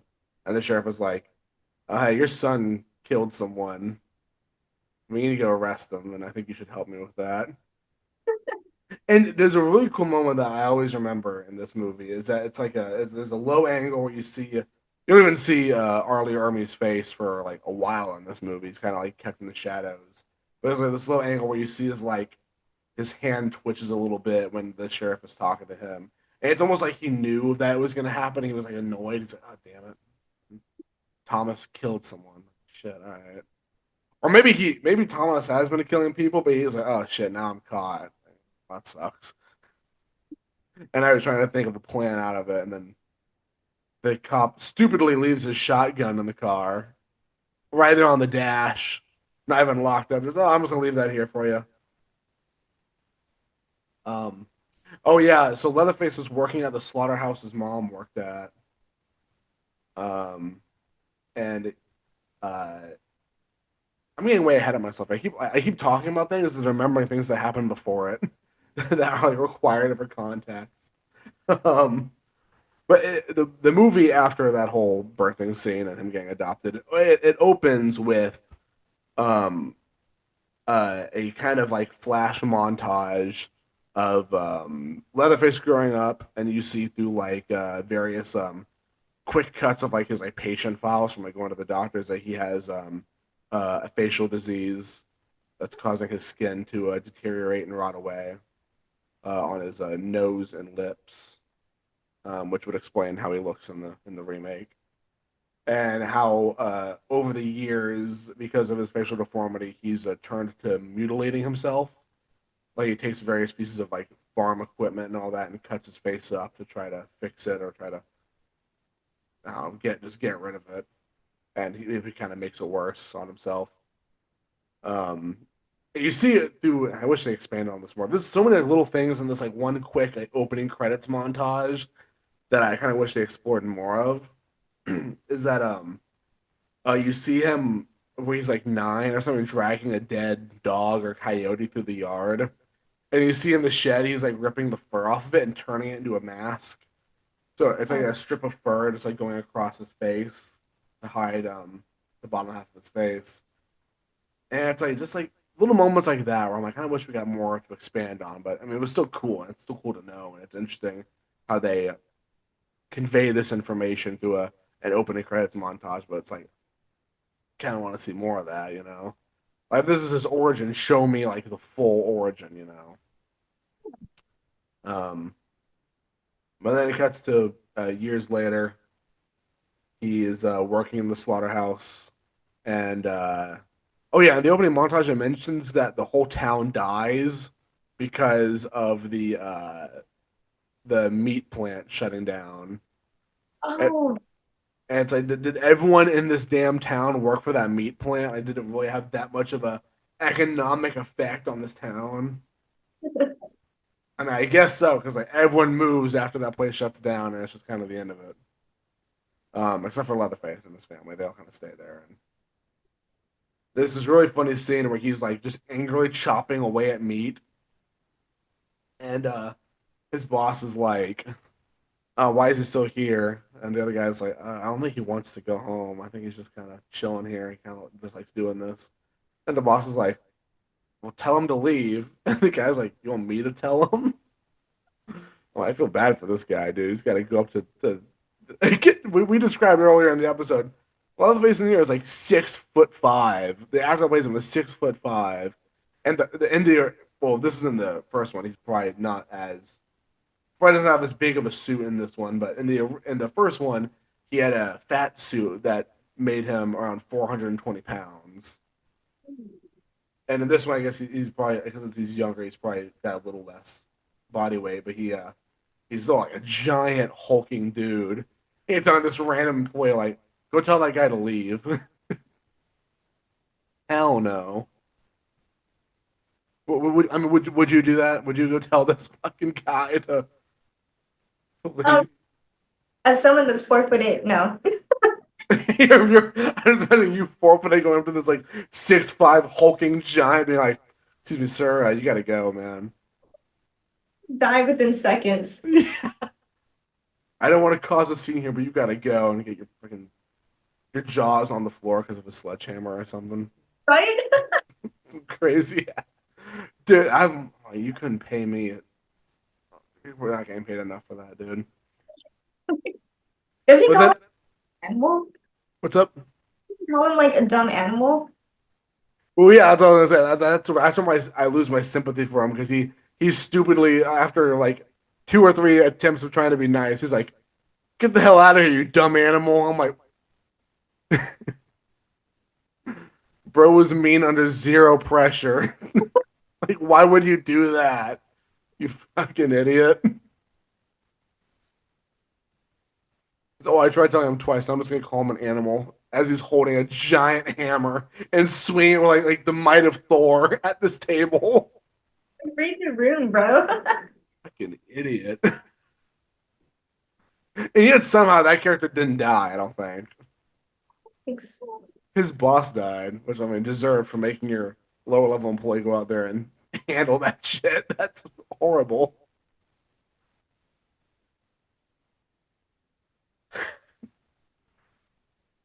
Getting paid minimum wage to tell Leatherface to go home. Get fucking, get fucking murdered. That's insane, man. You couldn't pay me to go up to this giant ass dude. I'm looking at a picture right now of what he looked like in the scene. Yeah, you couldn't pay me to do that. Oh, also because he doesn't have the full face mask yet. He's wearing like a half of like actual leather. I don't think it's human. I don't think it's a human face. I don't think it's Yeah, I not thought directly said, but it's like it looks to be like actual like leather, yeah. like cowhide kind of thing. I did like that design. It looked really cool. I like how he has longer hair. Like he looks different from how he does in the remake.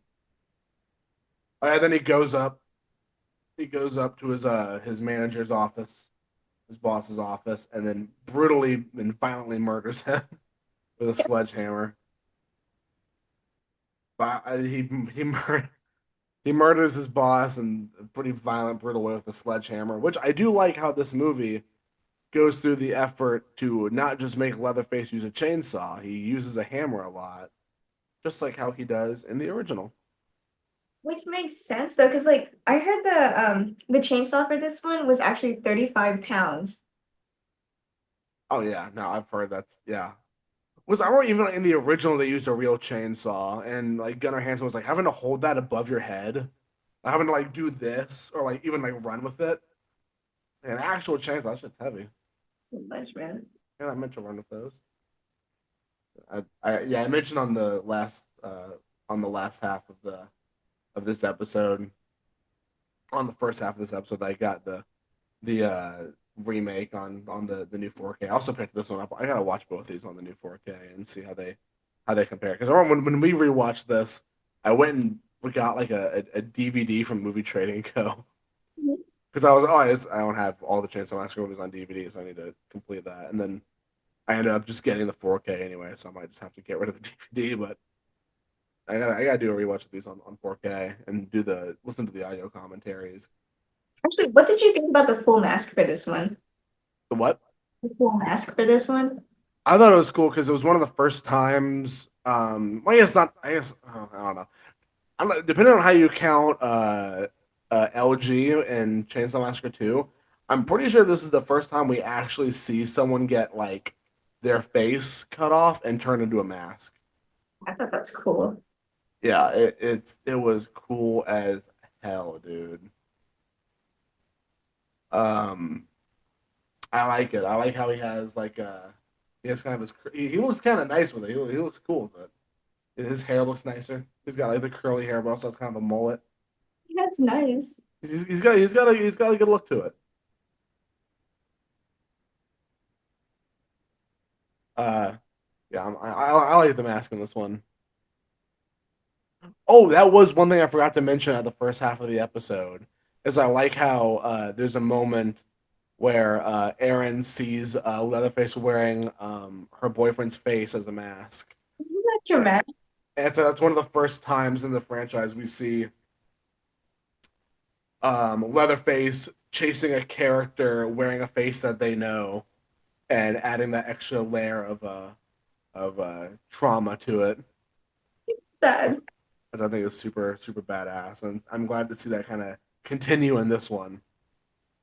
Oh yeah, so as far as the plot goes, I mean, I don't like there's the two brothers trying to go to Vietnam and their girlfriends. Well, one is not trying to go to Vietnam. One is a draft dodger and tries to burn his draft card. And then they get into like a car crash after being chased by some bikers, which I mean, I I guess I do kind of forget that like biker gangs were like a problem in the '60s. I forget that's like an actual that was like an actual like threat. Didn't know that. This biker gang. So yeah, I guess they're chased down by bikers, which caused them to crash their car, which leads to the sheriff finding them, and thus the hellishness unfolds from there. um, I'm trying to think what like how the oh well, there's a part where one of the girlfriends isn't found in the crash. She kind of hid after the sheriff took them, and she's trying to find a way to get to the Hewitt house or try to find where her friends are being held, and she comes across one of the bikers who his girlfriend was murdered by the sheriff because and I don't know how the biker thought this was gonna go, but she's like after the car crash, the biker girl was like walking up to the car, and the sheriff pulls up, and the biker's like, "Oh, sheriff, I'm glad you're here," and the sheriff was like, "Yeah, I bet," and then just shoots her right in the stomach with a shotgun. Right. He's like, "Yep," and then just ends her right there violently. And then he goes over to the our main characters in the car crash. And it's like, "Are y'all okay?" And it's like, "Shot that woman." Like, yeah, but damn. Like, yeah, she was trying to kill us, but shit, come on, man. I love how brutal Arlie Ermy is in this, man. He's just like he's taking people out left and right in this movie. Because he walks up behind the sheriff as he's trying to apprehend Leatherface and just shoots him in the back of the head with a shotgun. Before he even knew what was happening, he like slightly turned around and just fired his gun at him. It's great. Oh yeah, Sheriff Hoyt. His real name is Charlie Hewitt. That's one thing I forgot to mention in the at the first half is that Charlie Hewitt.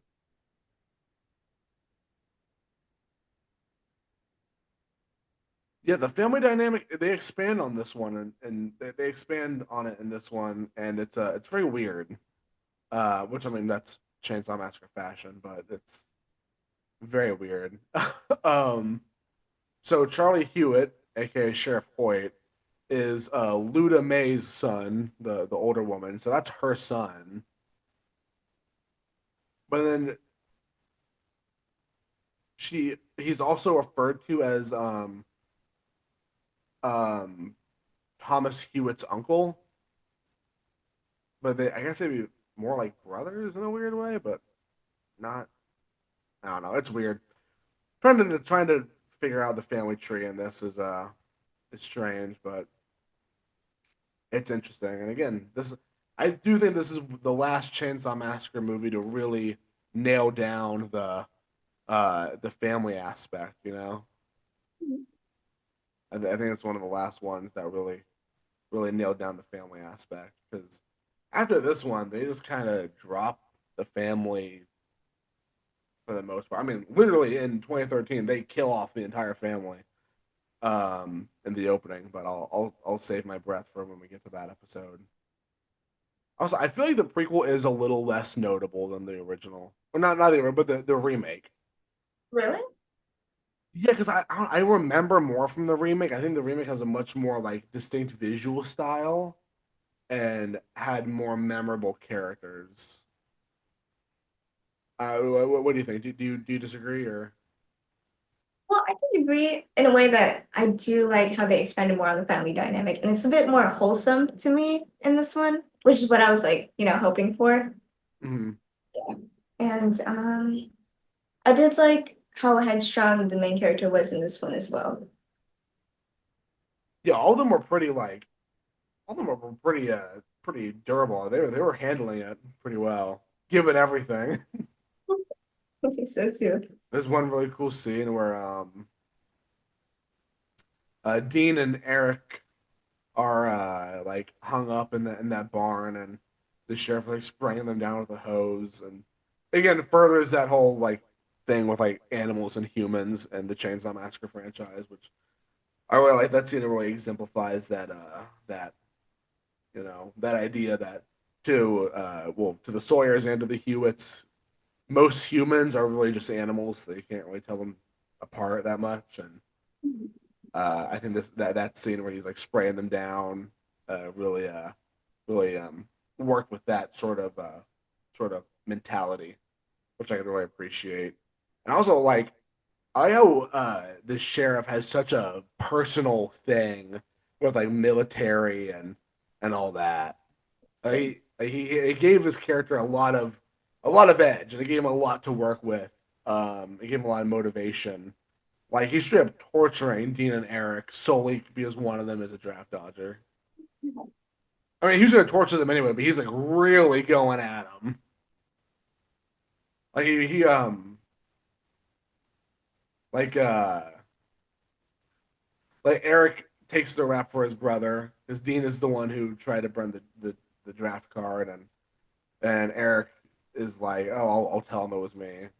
And so for a while, he's like taking like the brunt of it, getting like totally just like beat up by by Sheriff Hoyt. And there's one scene where he wraps like plastic wrap around Eric's face to try to suffocate him, and that's where Dean is like, yeah, it was my card. I'm Dean. He kind of finally steps up, which is like insane. It took you that long, but damn, Right? like holy shit, your brother was about to die, like for real, like for real die. And then to to free him from suffocating, the sheriff goes up to Eric and like punctures a hole in his mouth, like he has a punch and then like just stabs him in the mouth, probably breaks his teeth a little bit, and cuts up his tongue, but he could breathe, so it's okay. So brutal. Yeah, it's like God, it's so unnecessarily brutal. And this is where he goes on that whole rant about Vietnam and no, it was the Korean War is what he was in because Vietnam's what's going on at the time of the movie. But he was in the Korean War and he was a prisoner of war. And he talks about how each week, after rations were all eaten, they would each week they would choose someone to kill and eat to survive, and that's where his taste for human flesh kind of comes in. How he's more used to it because he's already done it. You know. It's like it's safe to assume they weren't eating people before the town shut down. Because there's that scene where he's serving up the food after killing the sheriff, and he tells them that like he basically tells them that they're eating the sheriff. Eh, I feel like it's safe to assume that before that they were steadily not eating people. They were probably eating fairly normally. But it's interesting that he's done it before, so he's like a little less. He doesn't really blink at it. You know, he's not really too worried about it. Because oh, if I have to do it, I'll do it. You know, and now I have to do it, so now I have a reason to do it. So I think that whole scene where they're out in the yard is a really great scene for all the characters, but especially Sheriff Lloyd or Charlie Hewitt, whatever you want to call him. But yeah, the sheriff, he's great in this scene. It's a very good expansion of his character. I agree. And I like how in a similar scene we get well we don't like get a lot, but we get a little bit more on the neighbor. She's in there just like having tea with the woman. Yeah. Um, he was calling her yeah Luda May. That's her name, Luda May Hewitt. But the tea lady and Luda are like having tea and talking, and I'm like, I do wish they expanded more on the neighbors. That's one that kind of went missing in this one. Like almost never gets really talked about. I don't even think they're really in the movie all that much, except for I mean like the tea lady's there, but that's really about it. Yeah. But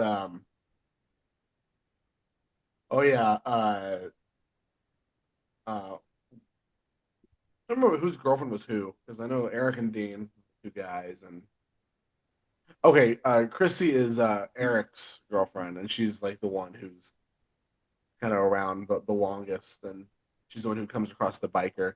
Yeah, so Chrissy meets this biker guy who was dating the woman that the biker that the sheriff killed, and she's like, "Oh, I know where she is, or I know where the killer is, and all that." I think she kind of lies to him and says that his girlfriend is in the house, which is like a total. Well, actually, no, because I think they pick up the dead body. I think they well, technically she's not lying, I guess, but pretty sure the sheriff brings her dead body back to the house. I'm not sure. I don't think he left her there. He was carrying her at some point. No, wait, no, he told Leatherface. Oh, yes, that's right. That's our first scene. That's the survive. That's the character's first interaction with Leatherface. Is he comes out of the house and I know even though we know what Leatherface looks like, he's still kind of kept out of frame and it's kind of creepy. And he picks up her body and just like walks her back into the house. It's cool. It's cool as fuck. Great moment. Great little Leatherface moments. But yeah, Chrissy tells the the biker, "Oh no, they took her to this house," and they go in and Chrissy starts sneaking around looking for her friends, and the biker he goes in fucking guns blazing, ready to murder people. Like, he has like a gun on the sheriff, and he's like he's making shit happen for a minute, but he's stopped pretty quickly. But what'd you think about the whole build up to that scene? I thought it was really good because you can see the sheriff is actually like scared, but also like when he takes her to like takes him to the wrong girl, he's just like, that's not her. And he does not give a shit about it. I'm not worried about you. Where's Exactly. my girlfriend? Right? That's so fucked up. He's seen the most fucked up shit imaginable in this house, and he's like, "No, but where's my girlfriend?" What an asshole! I didn't even think about that. What an asshole, bro. That's funny though. I agree. I do like how in that scene Sheriff Hoyt does seem more afraid. He's more like, "Oh, I might die here." Like, shit, dude. But then, dude, this biker, he gets like the most violent death ever, bro. It's fucking nuts. Because Leatherface comes out of the doorway. He doesn't even turn on the chainsaw. He picks up the chainsaw and just slams it by the chain on his arm. Like, he breaks this dude's arm. He doesn't even turn on the chainsaw. He just like throws it on his arm. Like, he uses it like a hammer.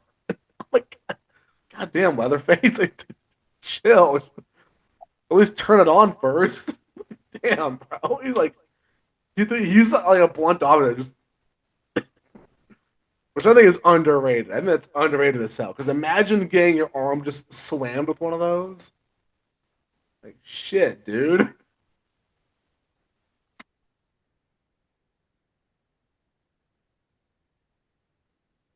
It hurt like hell.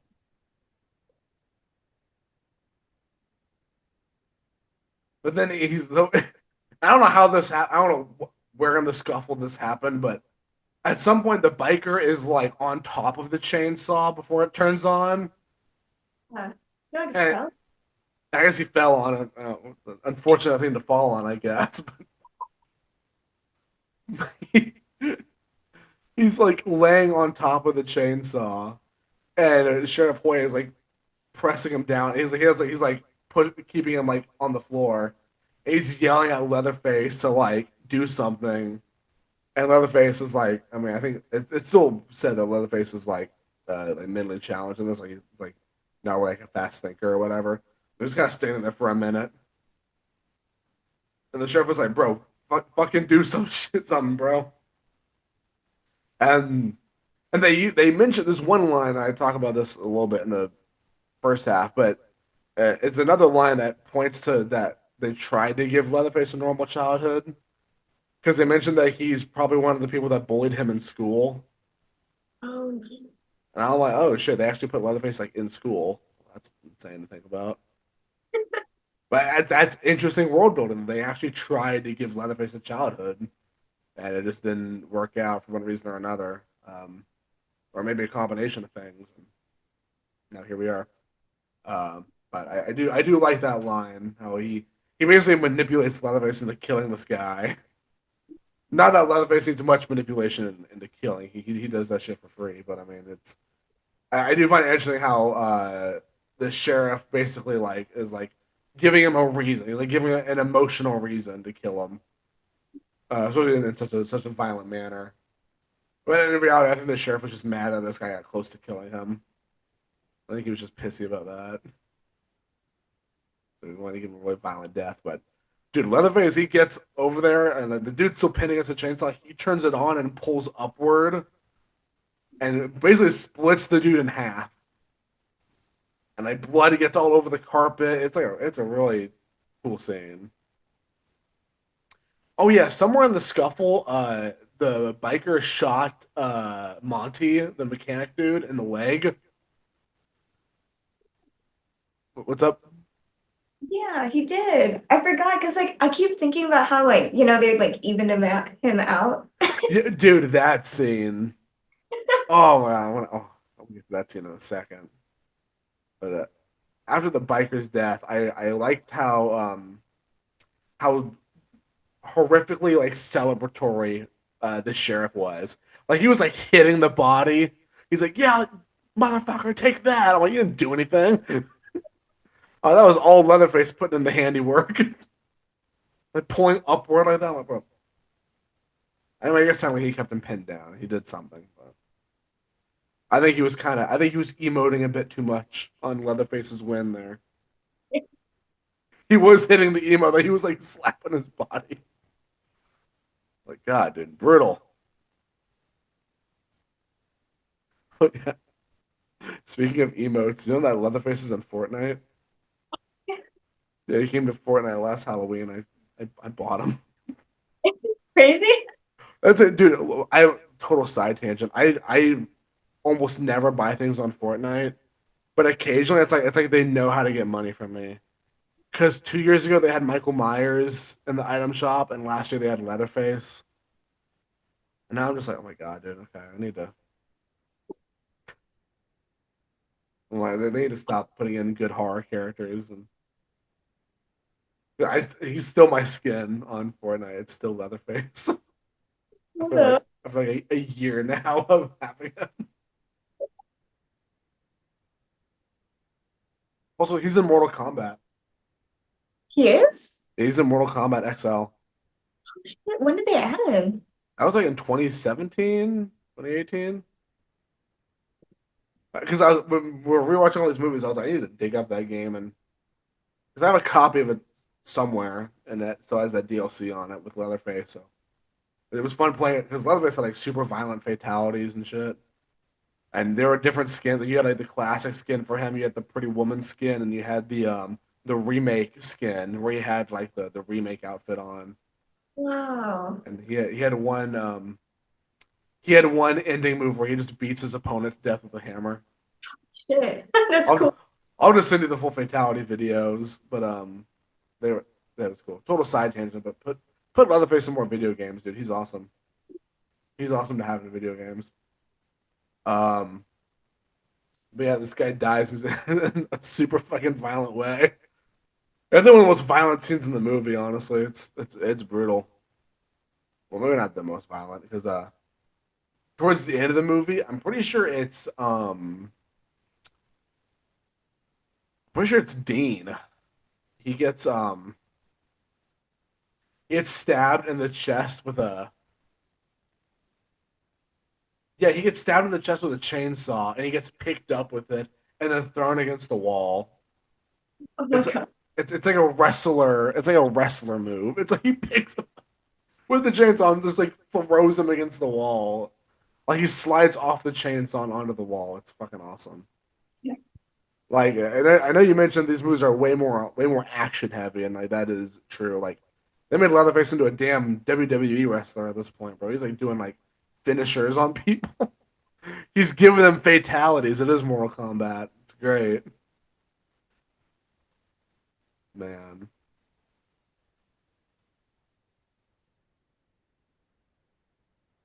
Oh, do you remember the the dinner scene in this one? Yeah, I do. It's pretty grotesque. It's what? Pretty grotesque. Yeah, because they ripped out all of Bailey's teeth, which I'm like, there was no reason for you to do that. They just wanted to. Yeah, they did that shit for the love of the game. I was gonna say that too.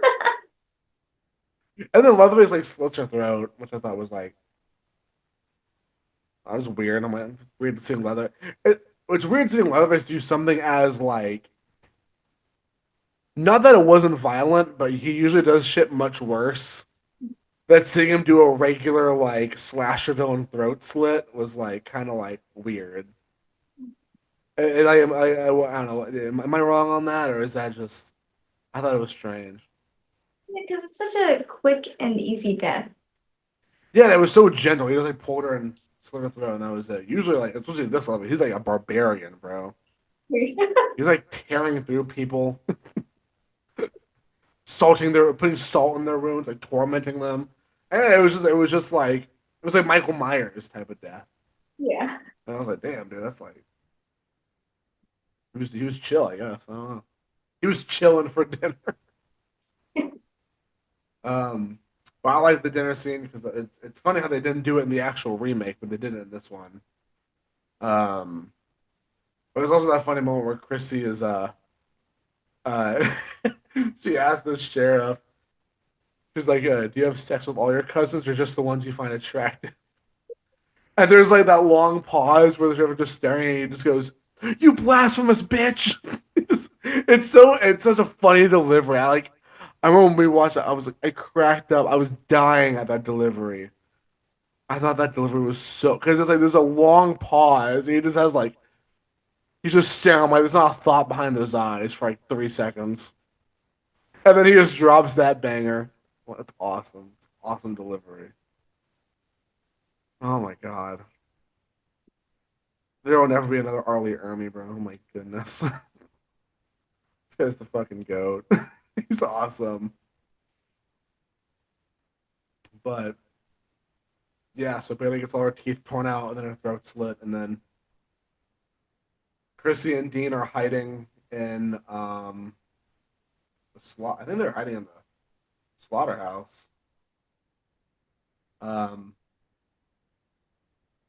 and Chrissy apparently, I'm like reading through certain story beats that I didn't quite remember. There was one part where apparently towards the end, Chrissy cut Leatherface's face. I didn't even realize that. I just thought she was just like trying to. I don't remember that happened, but damn. I do remember Dean's death though, because dude, dude got penetrated in the chest with a chainsaw and then thrown like garbage, bro. Which I just realized that's kind of what they did in Chainsaw 2022, didn't they? Yeah. Yeah, to Sally.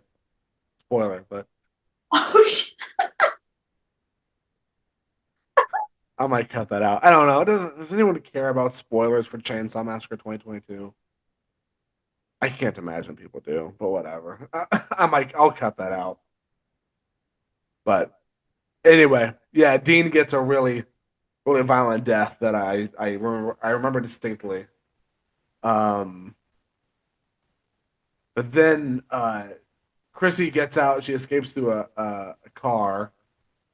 And apparently, it's the same car that the supervisor who Leatherface killed. It's apparently his car. So thank God for him. He left his car there before he died. So the ending, I find this kind of silly, but I'll let it slide.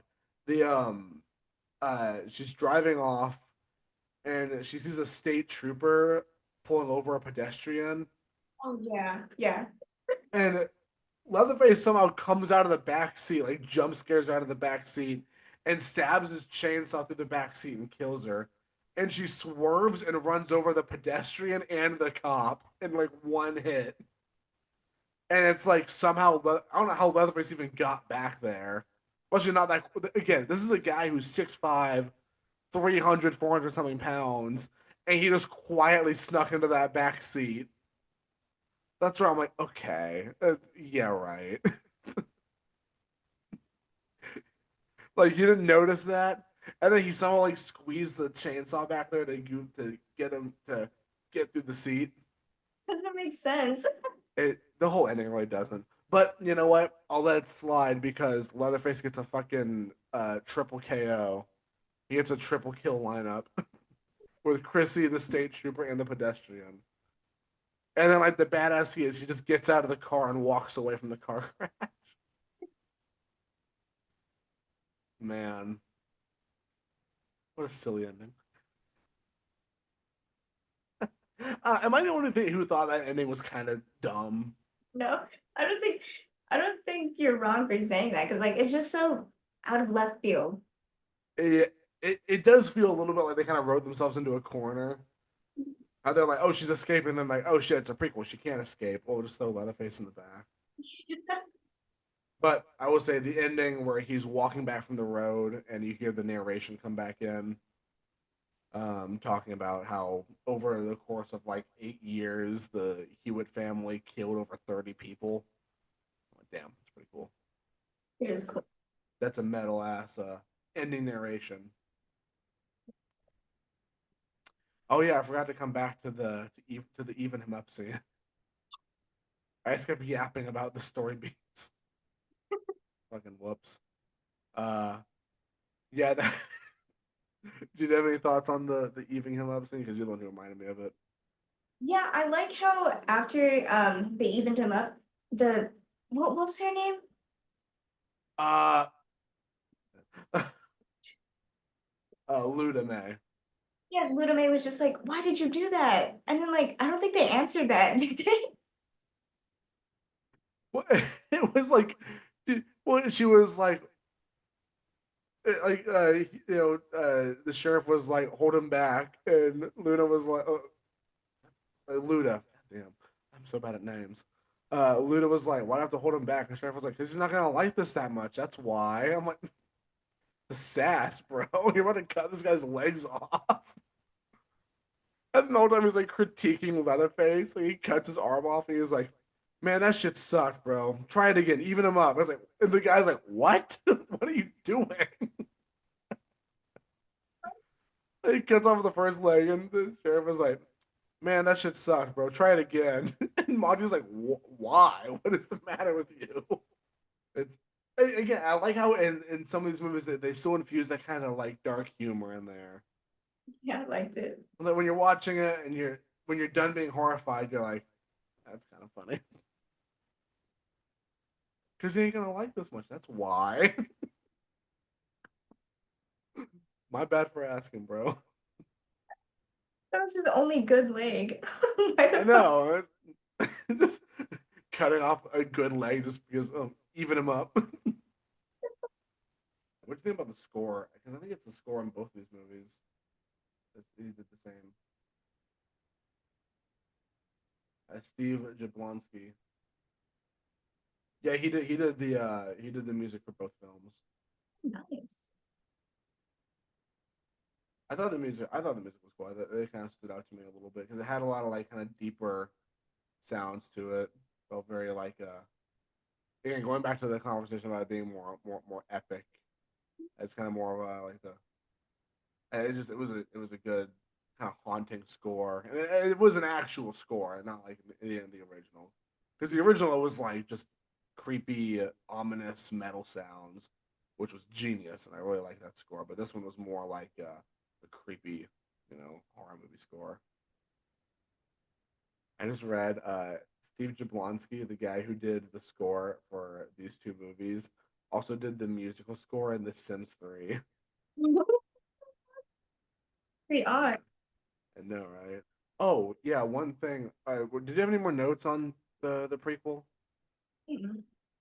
So okay, so where would you rank it in terms of Chainsaw Massacre films? I would probably rank it before the remake itself because I did like the prequel more. Really? Yeah. Interesting. Okay. So what's your ranking so far of our six Chainsaw Massacre films?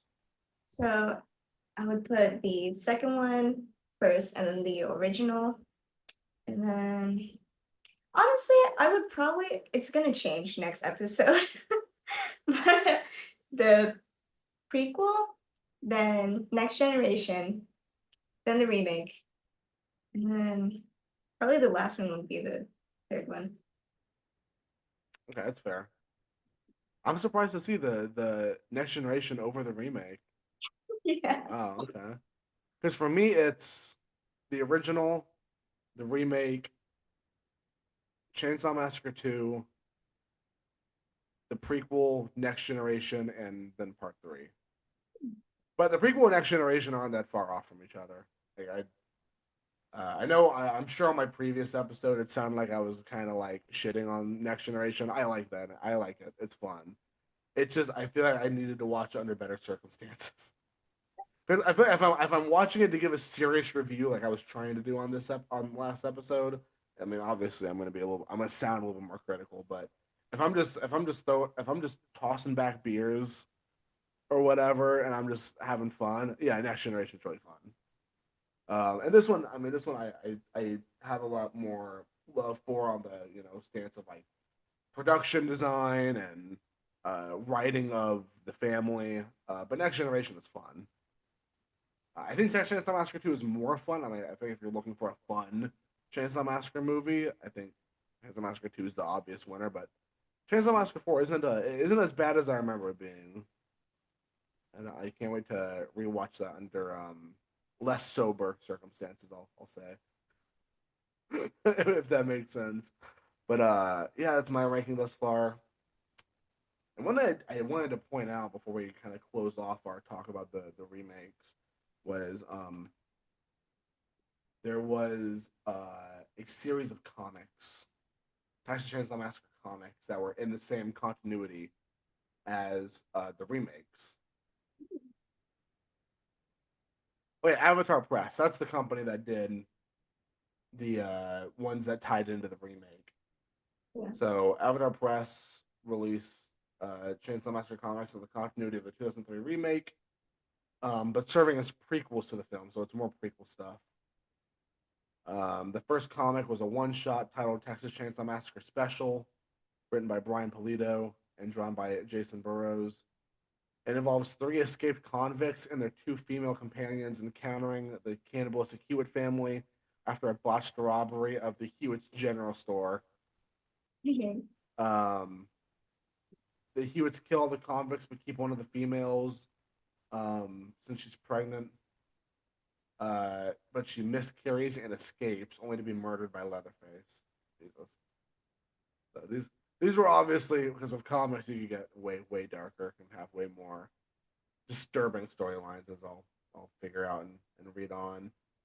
Um, but after that special, Avatar printed a 3-issue miniseries titled Texas Chainsaw Massacre: The Grind, written by Brian Pulido with art from Daniel HDR.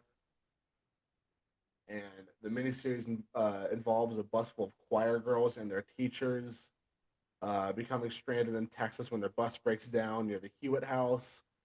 Uh, Two teachers leave to seek aid. Leatherface kills them while Hoyt finds the girls, plants drugs on them, and locks them in the slaughterhouse where they wait for Leatherface to kill them. Yeah. The Hewitts kill all the girls apart from one who escapes, only to be arrested and placed in an insane asylum after Hoyt uses a letter written by her to her abusive father, and in which she professes having recurring homicidal thoughts to make it look like she killed her friends. See, that story is really interesting because it shows Hewitt using actual like cop tactics to like falsify evidence and shit, which is just insanely creepy and horrific.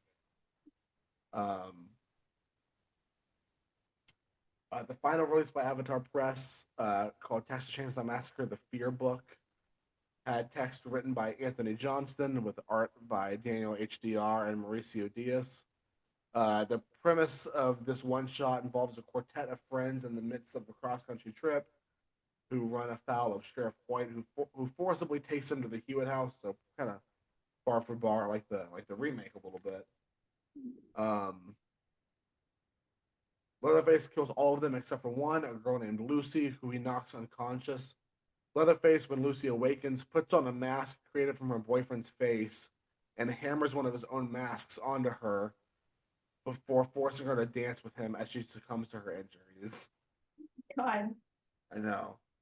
Uh, yeah, I really dig how dark all those were. That's like I'm kind of sad they didn't do more movies in this franchise because I mean clearly there's more stories to be told within that sort of continuity and with this Leatherface's kind of newfound brutality in this continuity. I feel like there's a lot more for really fucked up stuff to happen like that. Yeah, it's definitely interesting. I want to go read these comics now. I want to check this out. And there's more comics that kind of follow up. There are sort of follow ups to the remake. Like there's one where Aaron is in a mental institution, and the FBI is trying to investigate Sheriff Hoyt, and the uncle of Pepper, a victim from the first film, is hunting down the Hewitt. So it is kind of Chainsaw Massacre. Damn, I just hit my arm. It is kind of Texas Chainsaw Massacre 2 like how it's an uncle of the victims going after the family. I think is a super cool way to do it. Again, Chainsaw Massacre 2 did it, and it was neat. Man, shout out to Lefty. Still can't believe he thought that was his worst role. Great. It's crazy. But yeah, that's do you have any more notes on the prequel or any of the remake continuity? Mm. I mean it had a budget of 16 million, so about 7 million or so more than the first one, the remake. And it had a box office of 51.8 million, so not a flop. It made its money back, but admittedly, it made a little less money than the first one. And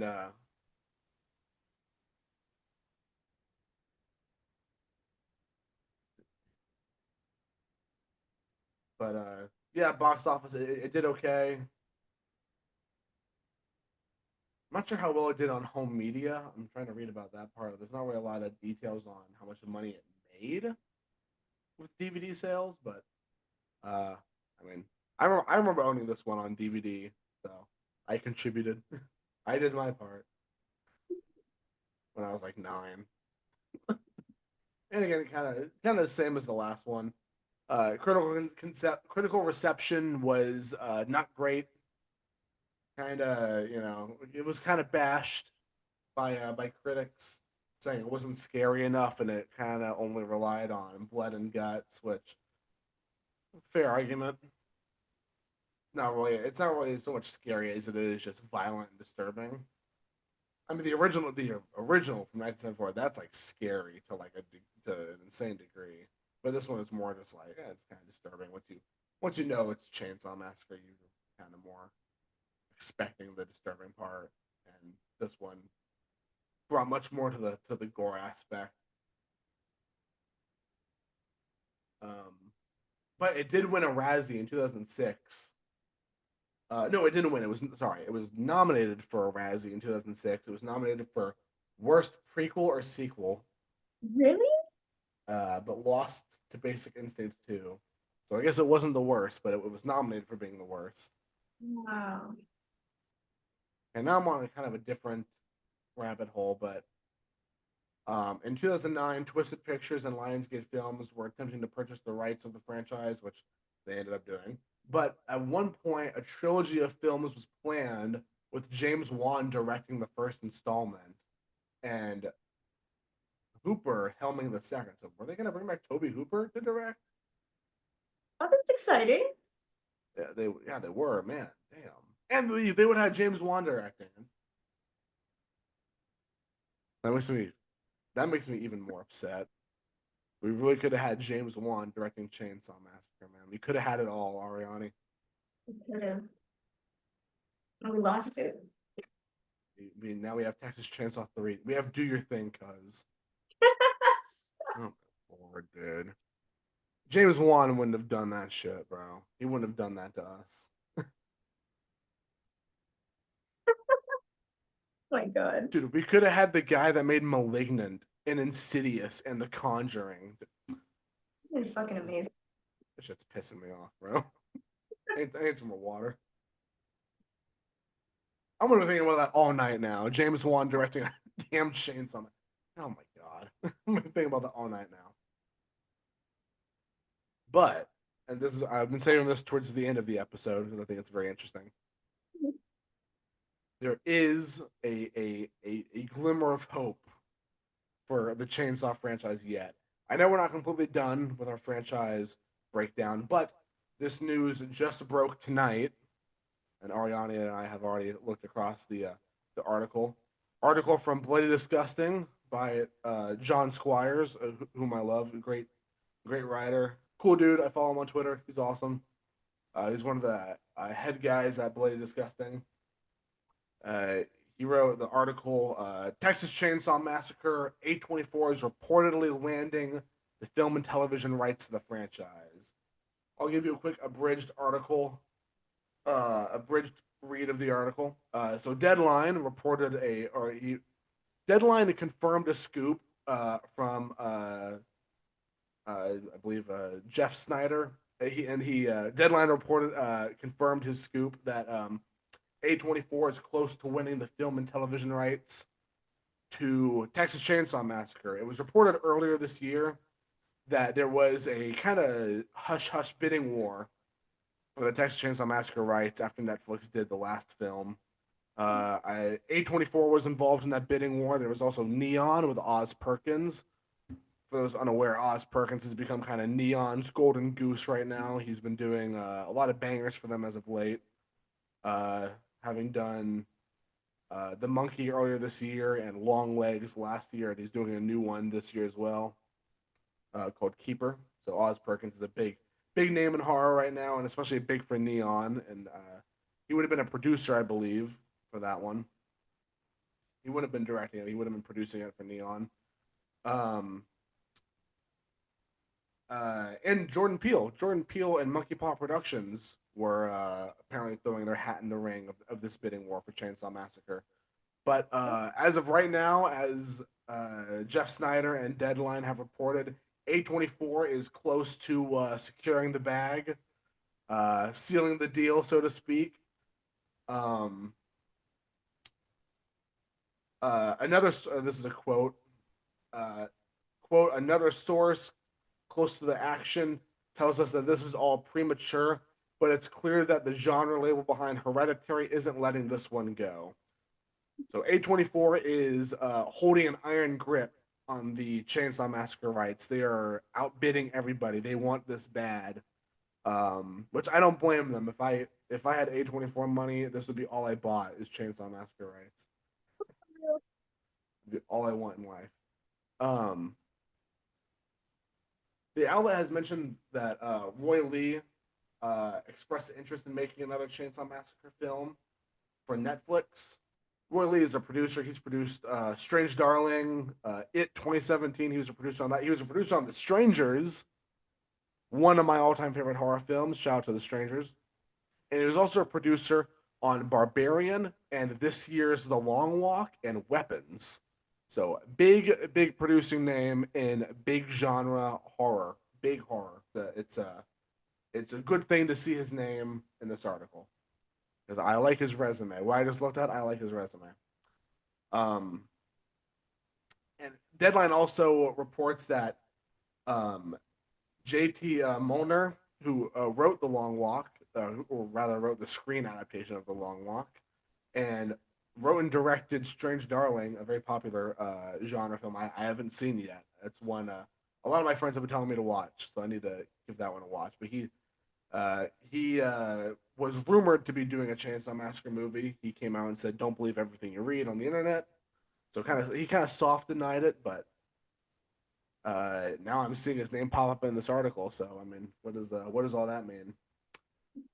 And Glenn Powell is involved in starring in something Chainsaw Massacre. So if A24 locks down these rights, we'll be having will hypothetically be having a series, not a movie, a television series from J.T. Molnar, Roy Lee, and starring Glenn Powell, which I find phenomenally interesting. I had pitched earlier on Twitter at Jacob at the movie, if you want to follow my Twitter account. An idea I'd love to pitch sometime is a prequel series about the Sawyer family, kind of in the same vein as Bates Motel for those who are fans of that series.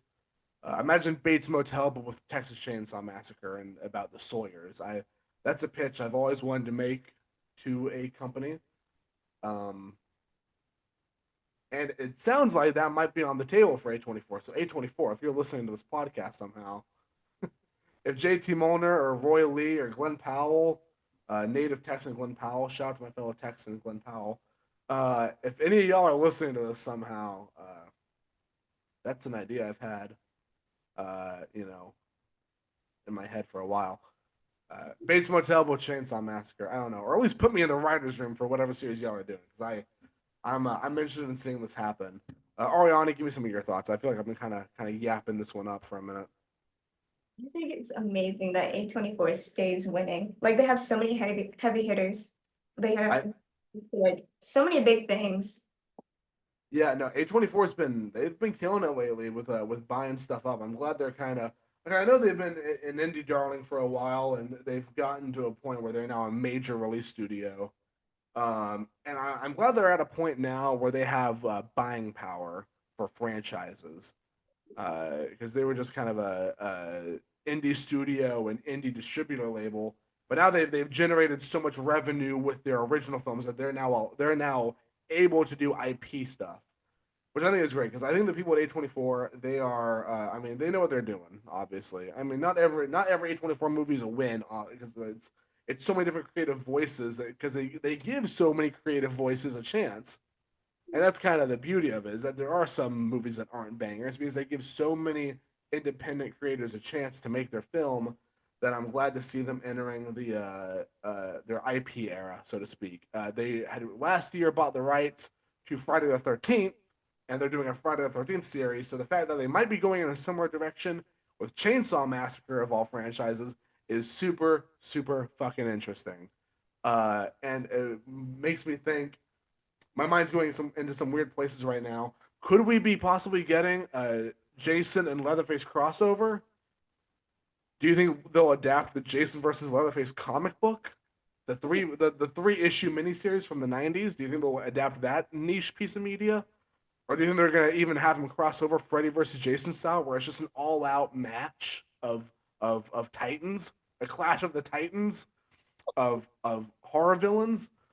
Uh, I've always said we're long overdue for a versus movie. A lot of people said we should get Megan versus Chucky, uh, Pennywise versus I don't fucking know who. I don't know who Pennywise could fight. Pennywise is God basically. I don't know who the hell he's fighting, but you could do Annabelle versus Chucky. I don't know how that would work. I think Chucky would smack the shit out of Annabelle, but Annabelle has like the devil on her side. Like Chucky's just some guy doing like beginner level voodoo, so I think Annabelle would win. But if A24 secures the bag here, and I sound like a total nut job right now. I'm now realizing,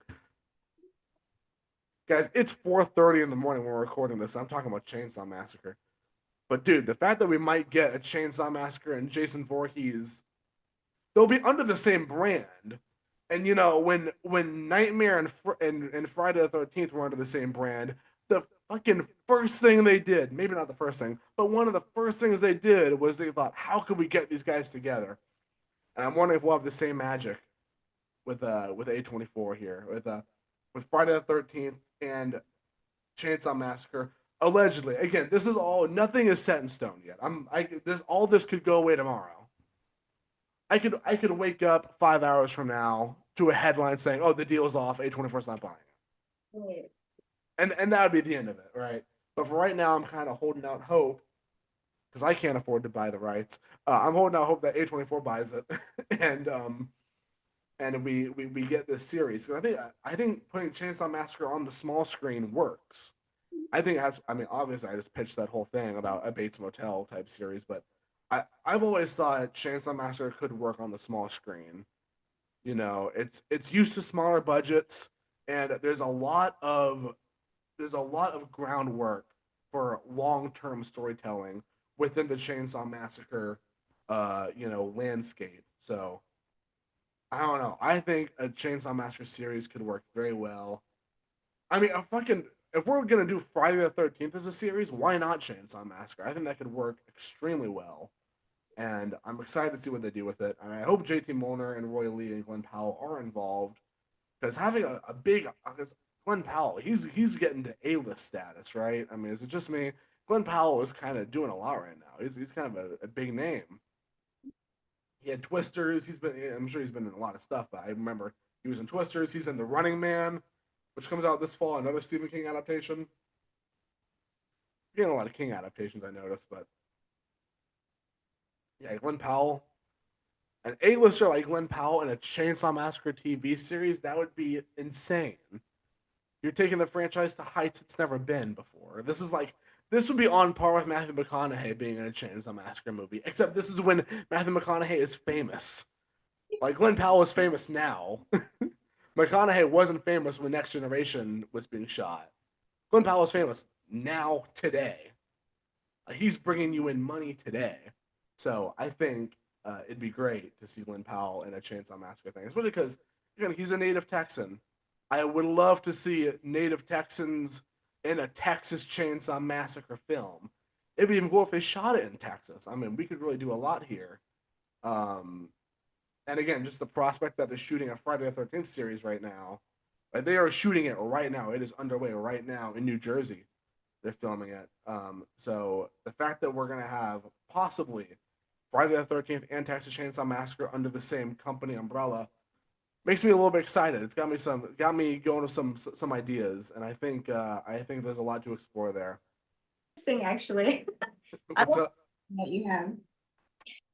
Hmm? I love the passion that you have. Thank you, thank you. Yeah, I want to see it happen. And of course, if it doesn't happen, there were other bids. I mean, Jordan Peele with Chainsaw Massacre, that's not the worst thing that could happen. I think he's a great director. He's a great producer. He fought hard to get Weapons. And he was upset when he didn't get Weapons because I mean Weapons is a fantastic movie. When he read that script, he fought hard in a bidding war for it. And I can imagine being pissed off at that loss. So yeah, I don't blame him. And he's a great creative. He has a good eye for things, Jordan Peele. So him with the Chainsaw Massacre franchise, I'd be down for. And word on the street is that if Oz Perkins and Neon did buy the uh, the Chainsaw Massacre rights, allegedly they would be looking to get Brian Bertino to direct the film. Brian Bertino directed The Strangers from 2008, my second favorite horror film of all time. So, I mean, lots of great options are on the table. I think A24 is the closest to a great option because they have an iron grip around this deal. Supposedly, they are not letting it go. They're not trying to be outbid. So unless someone else is about to drop some crazy money on the table, unless someone walks up and does a crazy money spread, we A24 could be the next home of the Texas Chainsaw Massacre. And I'm totally down with that. I'm okay with that, especially if they're planning on going the TV series route. Yeah. Like if A24 is the one that revitalizes IP based horror television, then I'm all for it. Because IP based horror television has always been a hit or miss. But when there's misses, but when it hits, when you get a Bates Motel or a Hannibal series, oh, it hits. So if you got the right people behind you doing a horror movie adaptation into a TV show, oh, you can make some really really good stuff with that. I mean, again, I can't hype Bates Motel up enough. I love that series. That's a great series. I've always loved it. It adds to the psycho mythos, and it's a great sort of reimagining of Psycho. So giving Chainsaw Massacre that treatment could be interesting. But that's gonna do it for this episode of Talking Terror. As usual, I really appreciate you guys listening to us rant about horror films and talking all things terror.